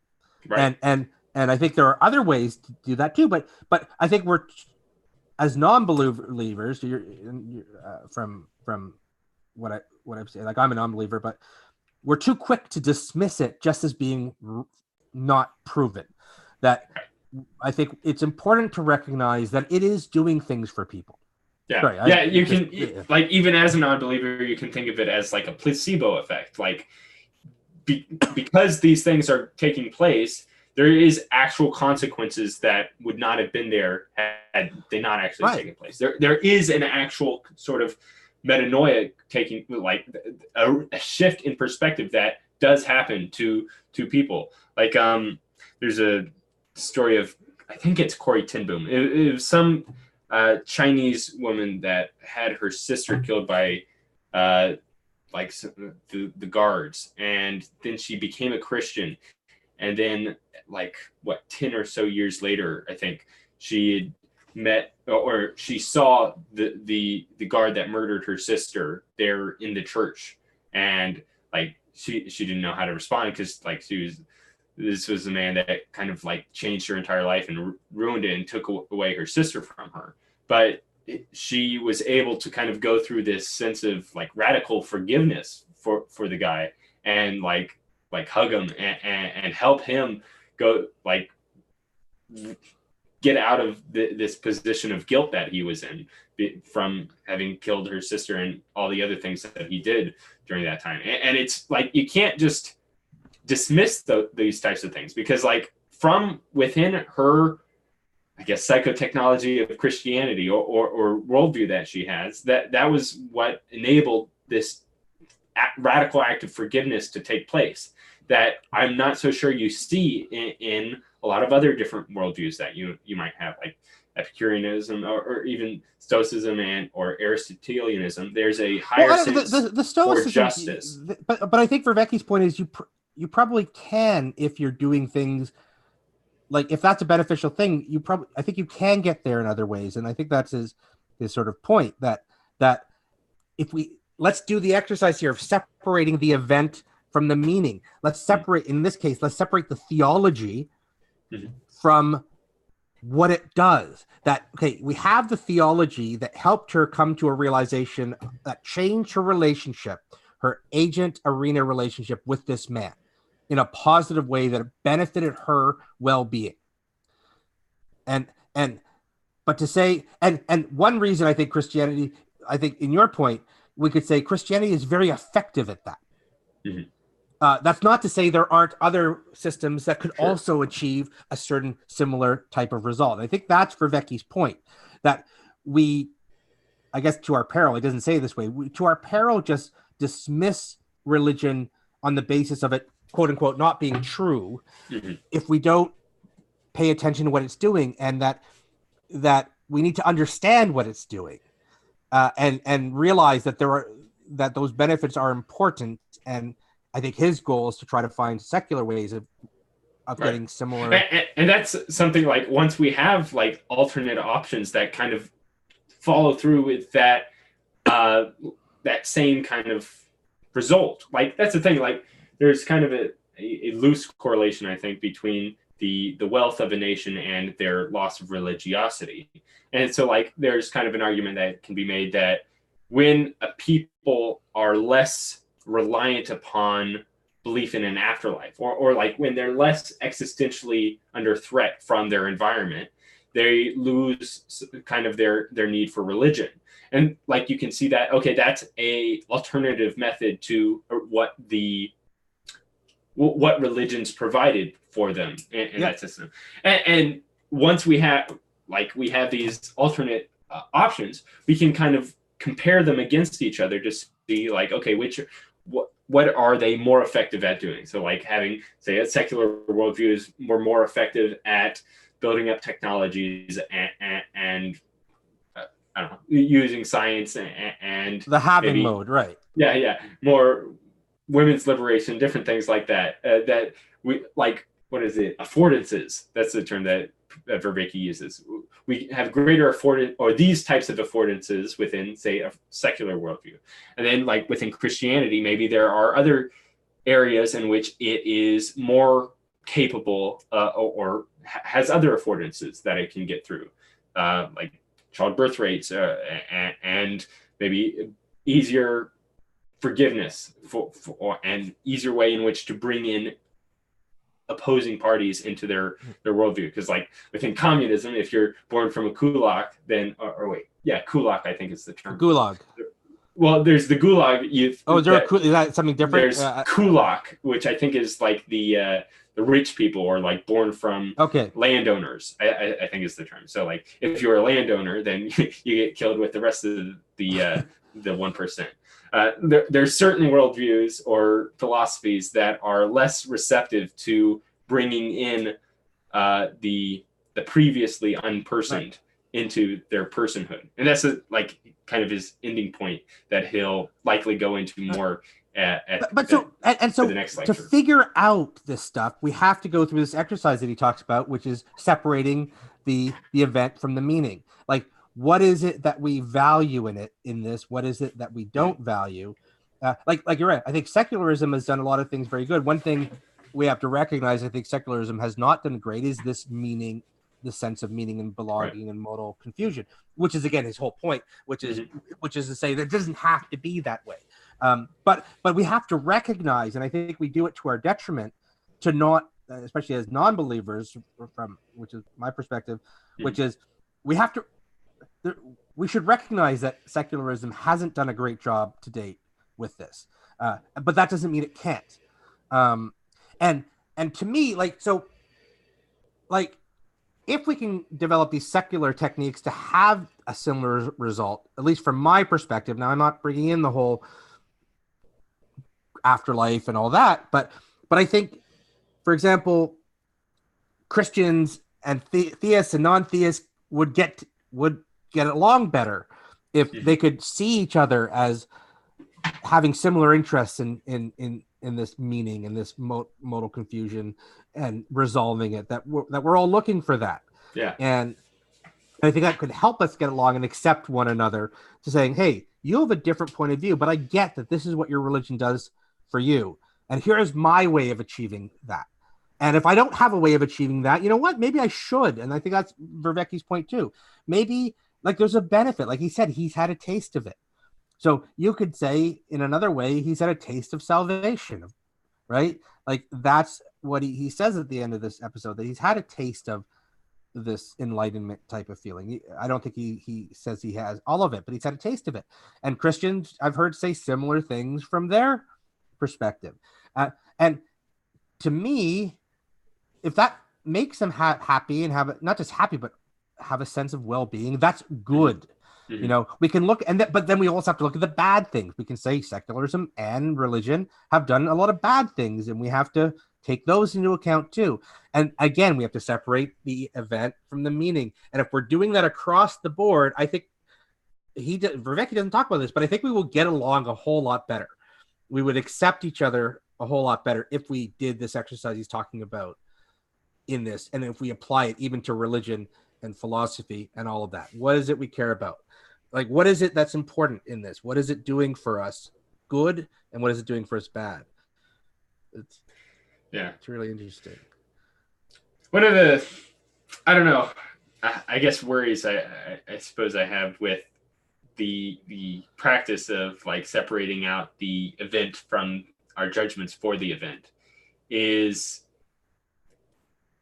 whether if we do that to every single event and possible event, does it provide us with like no justification or for doing anything at all? Kind of like if you kind of look at everything without any sense of value judgments placed on the events. No, but he's not like, saying that. He's not saying look at it without value. Isn't he saying the opposite?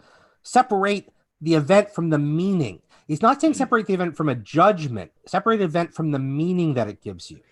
Well, the meaning in regard. Oh, okay, so like the meaning is in regards to the. I think he said the modal meaning. So like, okay, your relationship, the agent-arena relationship, right. Your like, relationship to it, and like how it's fulfilling your goals or something or like not. That. Right. And that's where we get a sense of judgment for the value of the thing. Okay. I see. Insofar as it's helping or hindering us, you know. But isn't the goal to do more of the things that give us meaning and less of the things that don't? So I'm not sure I'm not sure. I see. So maybe it's in frame. Okay, so like, say I'll just use a example from Viktor Frankl's book, and he's kind of like partially a Stoic, I guess, where he was a psychologist, and somebody came in and his wife had died, and he was just completely like taken aback from it, and like he couldn't do anything because of it. He was completely depressed. He was thinking of suicide, and like there was nothing he could really. Like he kept on wishing that he had died instead of her. And then, so Viktor Frankl kind of gave him a bit of a reframing for his problem and just asked him a simple question. Okay, like imagine that did happen. Imagine you had died instead of her. Now, where would she be right now? Right. She would be in this situation where she didn't have a husband to take care of her, and she was heartbroken. Like, how do you think she would be able to handle this? Do you think that you might? But do you think that you being alive right now are more capable of handling her loss than she would be capable of handling your loss? And like just within the scope of that conversation was enough to kind of like completely change the way in which this guy was able to. His relationship to her death. Yes. Yeah. And actually thinking about like what is the counterfactual here, and like is it really better that I survived and she didn't, or no, the other way around. Like would it really have been better if he had died instead? And so I guess you can kind of think about it like, okay, when should I go through that process of reframing? And maybe it's always it's always in the context to some higher ideal that is being impeded. Like, so like as a person living, he was as a person that had, I guess, the desire to continue living. This heartbreak from his wife's loss was hindering his ability to do so. And so that kind of causes or requires this shift in modal judgment from his wife's death, or yeah, the modal confusion, that suffering that he was going through because of his wife death, thinking, oh, it should have been me, that you could call modal confusion. And in coming to the realization that, well, if she had survived, she'd be in a pretty bad place too, and she'd be suffering in similar ways. Mm-hmm. It helps him resolve that. It resolves the modal confusion. Again, we talked about jargon earlier, mm-hmm. but this is where I think the jargon works. Like, that makes sense to me. I mean, I grasp it, right? Yeah. That I get it when I put it in those terms. That it's like an but in a healthy way. It's not just putting it aside and forgetting about it. It's not denial. It's getting it, and not just intellectually, but really feeling it. Mm-hmm.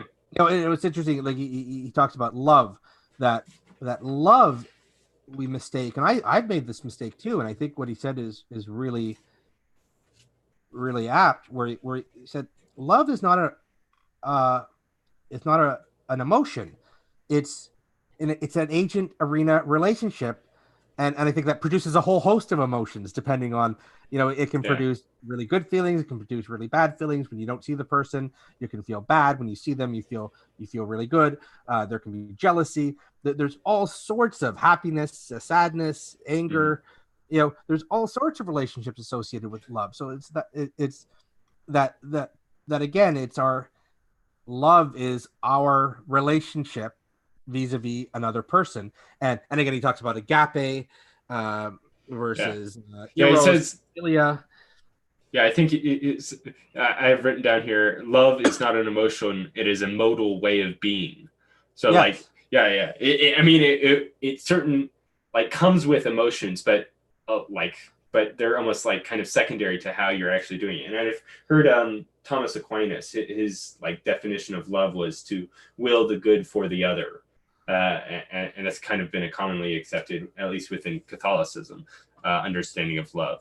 But yes, he brings in the three definitions of love. The eros, which is where you kind of like want to be one with this thing, you want to consume it or be consumed by it so that you're the same. There's philia, which is almost in like a friendship sort of sense, or brotherly love. Yeah, reciprocity between people, or what you're interacting with, some sort of cooperation that you can have. Like, and even then, it might just be like on like a peer-to-peer level, like instead of like in a market, something like that. I value you as a person, and so I'm going to trade, and you're going to trade with me. And then there's or that we're having this conversation right now, that we're valuing rather than talking at one another, mm-hmm. talking with one another. I think that's an example of philia.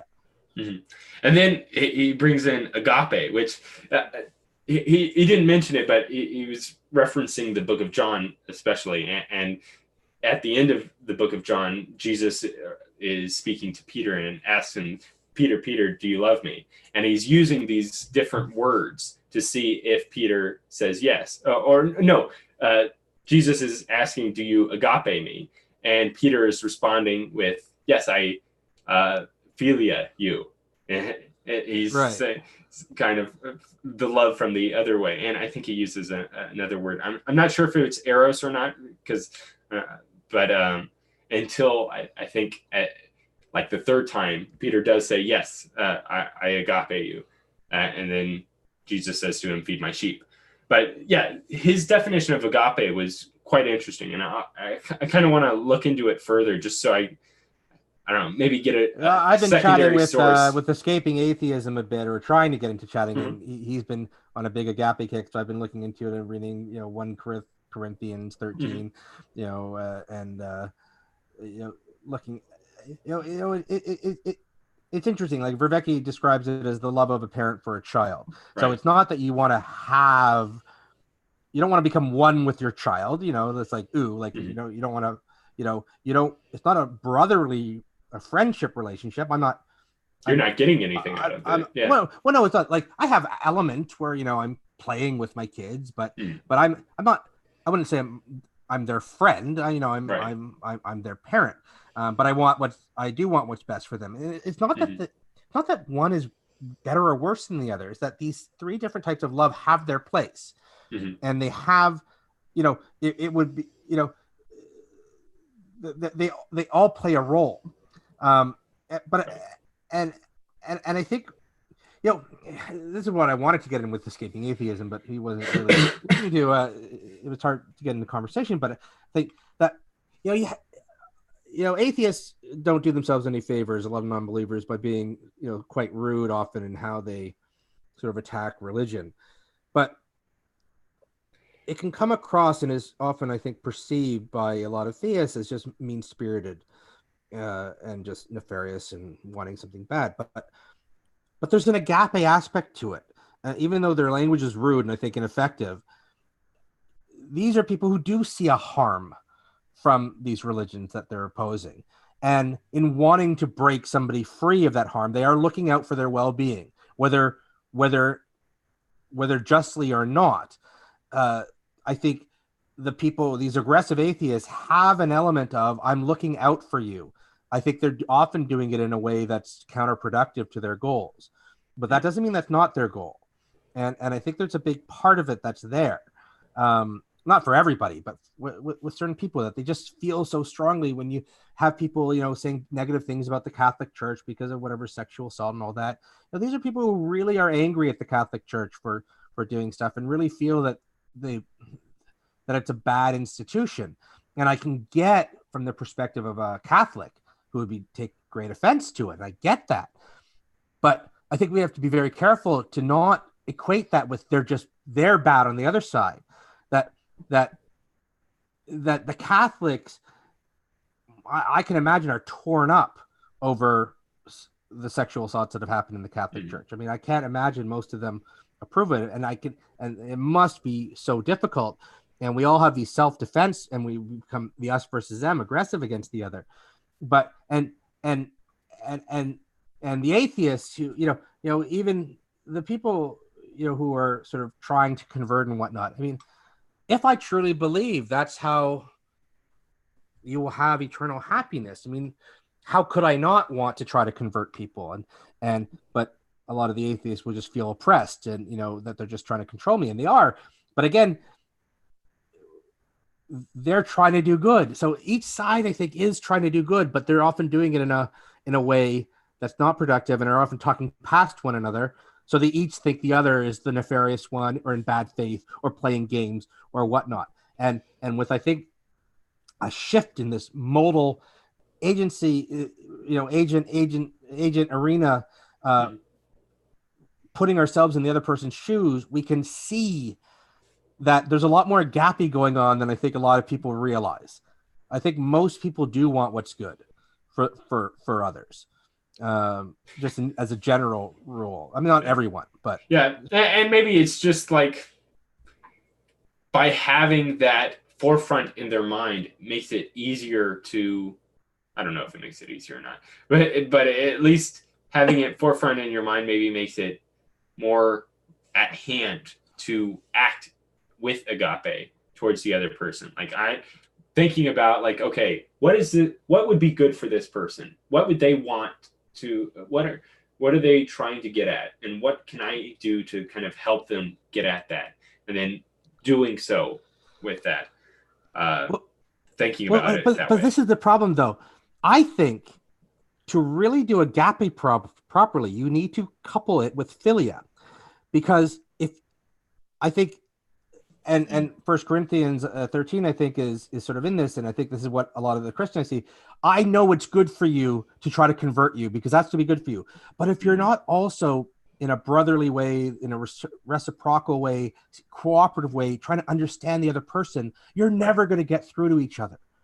Mhm. So I think you have to combine these two types of love from each side to get through to the other person.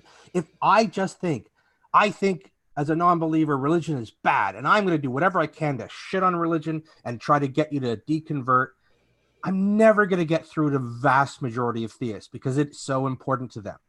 And so each side thinks they know what's best for the other, but is not listening to the other, talking at the other, not trying to understand the other, and therefore thinks the other is bad, is evil, has bad faith.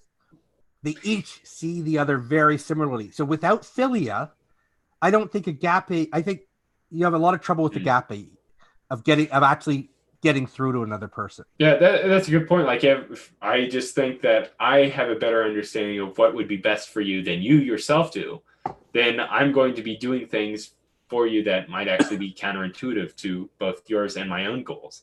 But by having that mutual respect, to think that, like, I think it's hard for Christians to conceive that there are atheists that left the church and their faith for rational reasons. And not only that, but like good reasons. Yeah. Not just that they embrace sin. They want to do bad. Right. It might be that they had their conception of God from the way that they've been raised in, what they've been brought up in, and their research is that God is kind of this evil being. And so like they would rightfully so not want to worship an evil being. And it's like, if the Christians want to make any progress with them and bring them vice back versa, into the faith, they have to understand why they left the faith to begin with, and maybe get a better understanding of their own faith and like where maybe they're wrong in how they're speaking about things, or how what their assumptions are for the other person, and then kind of make progress that way. But in order to do that, you have to have that kind of mutual philia and respect for the other person as a rational agent. Yeah, like we have these us versus them biases that are inherent in all of us, and I have it in my Twitter profile, anti-tribalism, and I am like I'm trying to control for tribalism, for the us versus them. I don't think we can get rid of it. I think it's inherent in us. And so many times I see people saying you're just being tribalistic as a negative, without seeing that they're doing the same thing themselves, when we can just sort of recognize that we're each tribalistic. We're all tribalistic. And then like if we use philia, we really try to communicate and cooperate, I think what happens is we start to see them as a little more like us, and we reduce that instinctive negative sense. And I think I can work across theists and atheists and Christians and non-Christians to say, like, okay, yes, they don't accept Jesus as their savior, but you know what? They want the good. And you know what? Maybe God would respect that too. And the atheist can say, yeah, I think they believe some silly stuff, but they want what's good. And they want what's good for me. When they're trying to convert me, they actually want what's good for me. They want me to not suffer in hell, or, have an eternal death, or whatever your personal conception is. And even if, like, we don't have to agree to live and work together. And maybe we can get to a point where at least we don't hate each other, and at least we don't think each other are evil. And I think that would be an enormous benefit to society. Even if you think, okay, certain people aren't going to be saved, or even if you think they have silly beliefs, just being able to interact like you and I are interacting here, I think if we could do this, even if we have different beliefs, maybe we're a little disappointed that the other person doesn't believe exactly what we think, although I wouldn't want a world where everyone thinks the same thing. Same. Yeah. So, and maybe it's okay that they don't believe the same thing. But if we both recognize that we both want good, we can be together, and we can live together and work together and commune together. And so I get the focus on agape, but I think philia is incredibly important. And I mean eros too, but but there's ways in which, like, if somebody is caught up in a situation that they think that there is no better way than the position that they are in right now, like say they're in an abusive relationship or something like that, from their perspective, being inside the cave, Plato's cave analogy, the best for them would be to continue in whatever their situation is that is right now. But kind of by having an agape understanding of like there is something that is better for them that they themselves don't actually know, I can hopefully help them want that better outcome or better life to live, and get out of this this rut that they find themselves in. That's why I think that Christianity is kind of tied in with Alcoholics Anonymous, where people that are kind of on their lowest rung of the ladder, as I don't know, there's a method in which to kind of get them up out of it and to take one day at a time and move forward. And there's actually some like stoic qualities to Alcoholics Anonymous as well. There's like very much the method. The same method of what is it, the Serenity Prayer is like exactly a stoic philosophy right there. No, you're right. You know, give me the power to change what I can or to accept what I cannot, something like that. I'll find we it should look it up. Yeah. But well, no, and while you're looking it up, like you brought up the alcoholics, and like for example, when I have discussions with theists, I only want to have discussions with theists who want to have discussions with non-theists. But in particular, if I know somebody has said, I'm an alcoholic and I credit being saved by Jesus for getting off drugs or getting off alcohol or whatever, that is someone I will never really try to have any in-depth discussion with to try to convince them that they're wrong about their belief. Like their religion is keeping them off of that. That's not somebody I want to mess with that, right? Even if I think there are other ways to get to that point, that's never somebody I want to try to have that kind of conversation with. You know, because I can understand that. Like you truly believe that it's better for them to not be in their position of, I don't know, being depressed or addicted to alcohol or heroin or whatever it is that they're in. And I think there's ways in which we can work with that even still. Like it might be that, okay, I don't want to remove this highly meaningful quality to your life of your relationship with God or Jesus and your interactions with your community. But maybe there's ways in which I can still interact with you without having to lose that part of your identity. Like there's Christians that accept evolution, and maybe you can like make arguments with using kind of their arguments if you're trying to kind of move them out of the thing that you think is more harmful or less correct, or I don't know, whatever reasons you have for trying to persuade somebody. And I can recognize the benefit of agape in general, like that love as a parent for the child, without necessarily accepting the love of God for that humans are. Like my reason for liking agape is not because we're all made in the image of God, but I have a similar, I think my philosophical approach to that comes up with a somewhat similar end, which is, you know, we all have to live with each other, we all depend on each other, and we all have an interest in the well-being of one another. So even though I have a different philosophical approach to it, I think I get to a similar meaning. So if I separate out, and actually I've had this conversation, if SJ is still watching, I've had this before where I talked about, I think I have a secular way of deriving the golden rule. I can value the golden rule without thinking it comes from God.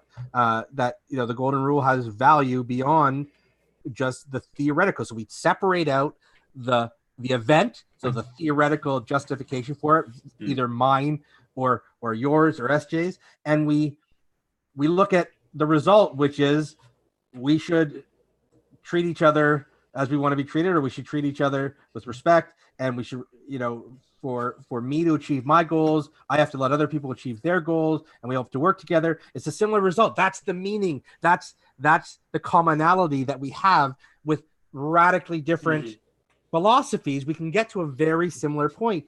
And so even we could be somewhat disappointed that the other person doesn't believe exactly what we say, we can work with each other in that we have a similar view on that.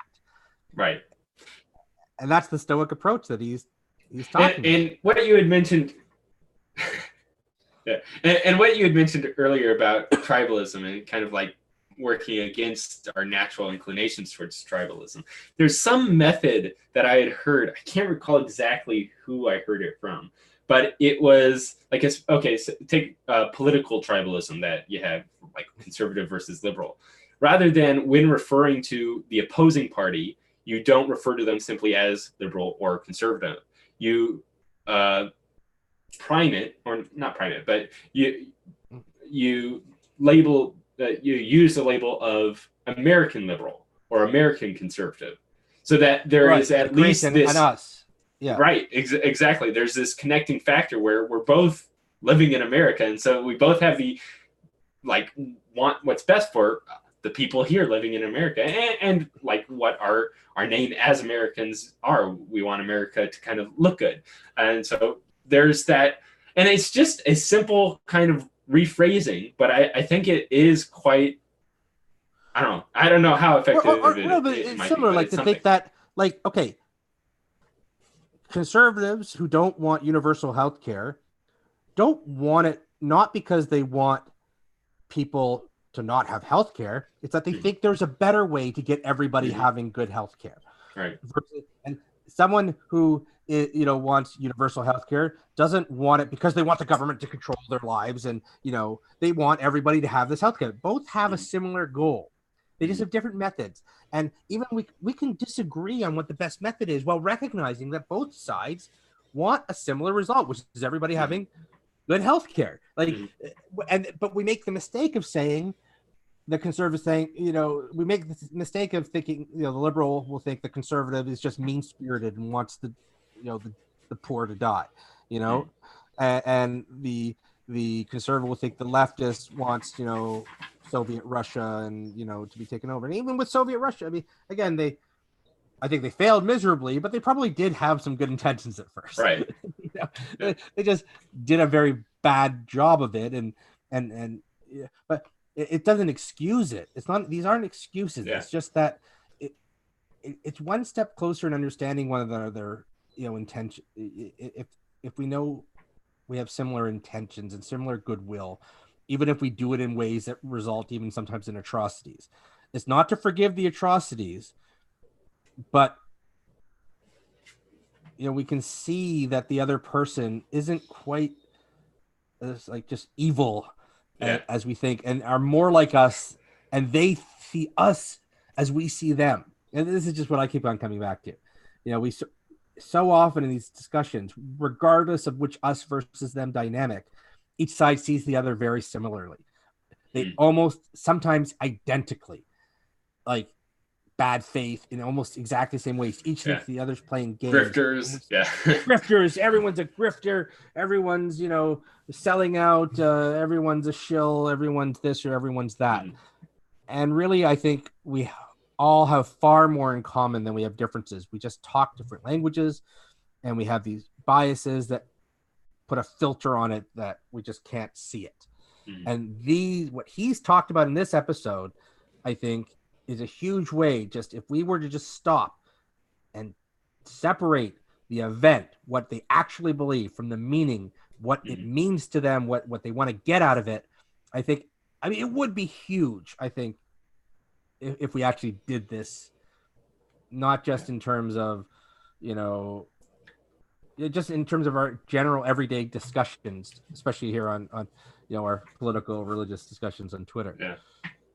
It's a really good. I think we've gone a while. We should probably. Are there any other points that you want to? No. That was. Oh, the one thing that he might go into later on, but I found interesting was his connection to the philosophy of centered around agape within Christianity, and how it was able to use that to kind of help the downtrodden outskirts people within Rome, right? Of like the women, the slaves, the foreigners, and kind of re-personhood them. There's plenty of stories too of like Christians helping the sick and the poor and the needy, and like getting them back up onto their feet so that they could become real persons or who like they were meant to be. And just speaking kind of like, I guess, cynically or politically, that had great benefits for the Christians, at least in building up a large enough kind of secret community of people that were Christians, and then from there kind of having enough political power and in some ways.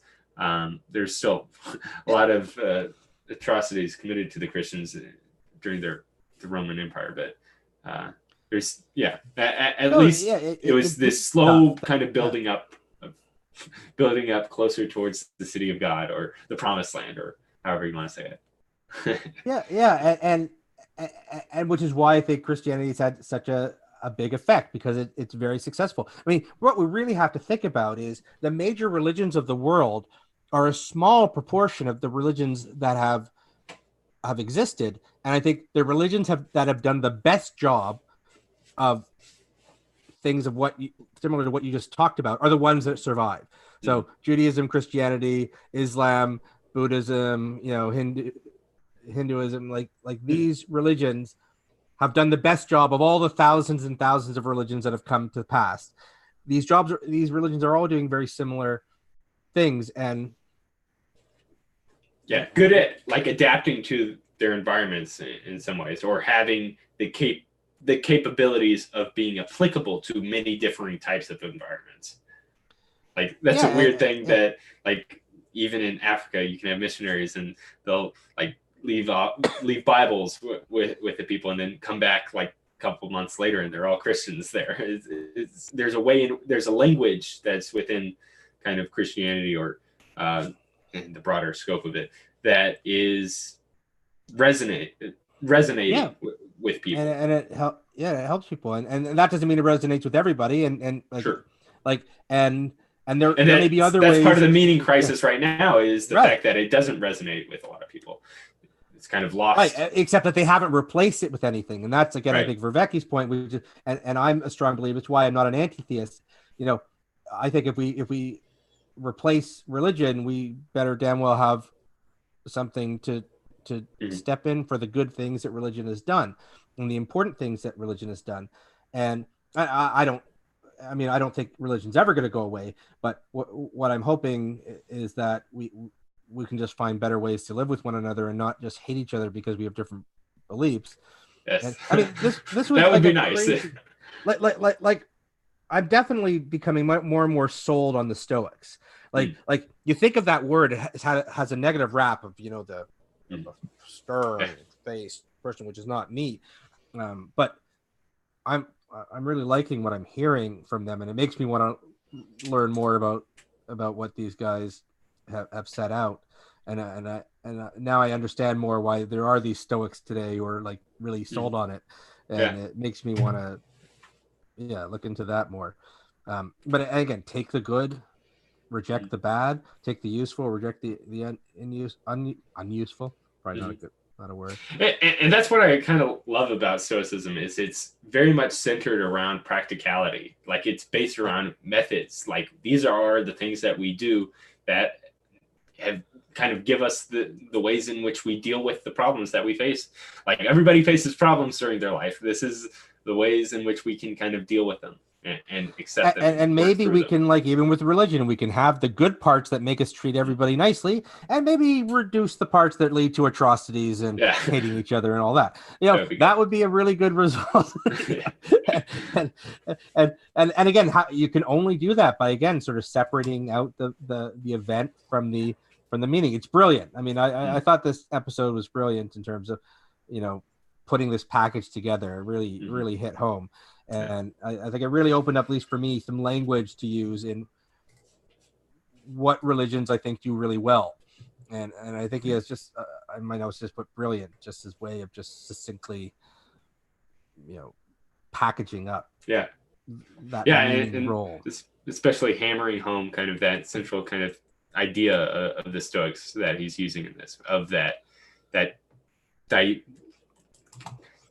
not getting like he kept on reusing the term of like the confusion we get is when we lock in our meaning associated to the event itself, right? Or that it's something that like the meaning, the modal meaning that we have in understanding it is like inconsistent with our ability to Right. deal with it. Like if we take the golden rule, if I can just accept you because you value the golden rule because of what it does, and not just reject you because you have a different reason for it, think of how much better that makes our relationship, right?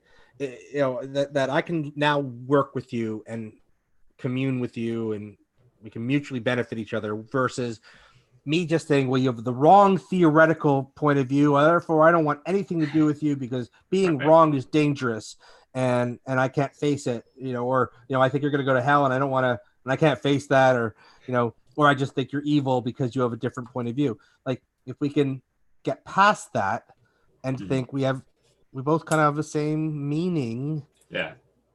it could be whatever. This is where it gets all, like, it seems just like, oh, happy, you know, flowers in your hair, but I think it's not, because I think we really do have very similar. I see it all the time. We really are more similar than we think. Like, even in these theist arguments, where even with the atheists who are rude, I think they have far more in common with the theists they're arguing with than originally than meets the eye. And it's just so unfortunate that our language is so different, and it leads to us talking past one another and not seeing it. That's what we're here for. We're here for, Brett. We're we're the translators. This is our role now that we gotta go through. Like, okay, here's where you two are off kilter. Here's a similar. And anyone who doesn't accept this must be put down. Yes, blocked. Immediately blocked. yeah. Block, unfollow. And I'm gonna send my hate squad to like send you Shrek memes with Dora. All right, that's right. All right, we better head off. This is a good conversation. I'm looking forward to his next lecture. That's highly centered around Christianity. That'll be interesting, especially from his perspective. Very interesting perspective he has. Yeah, it's been this was a great discussion. It was a great lecture. If people are watching, they should definitely go listen to it and comment, and let's keep the conversation going, because that's what we want to do here, is like open up these conversations with people with different views who are able to speak to one another even though they disagree. And that's just I think it's a good thing, and hopefully other people will join us and in this endeavor, and hopefully soon. I've just been working on an intro. I'm hopefully gonna have a YouTube channel soon of my own, so working on that, so stay tuned for that. Yes. And we'll be sure to link that when he does, and we'll probably have interactions between our different communities. Yes, exactly. Yeah. All right, thank you all for watching. We've got all our links below, so hopefully we'll maybe tune in next time for our next discussion. Bye, everybody. Good. Thanks, everyone.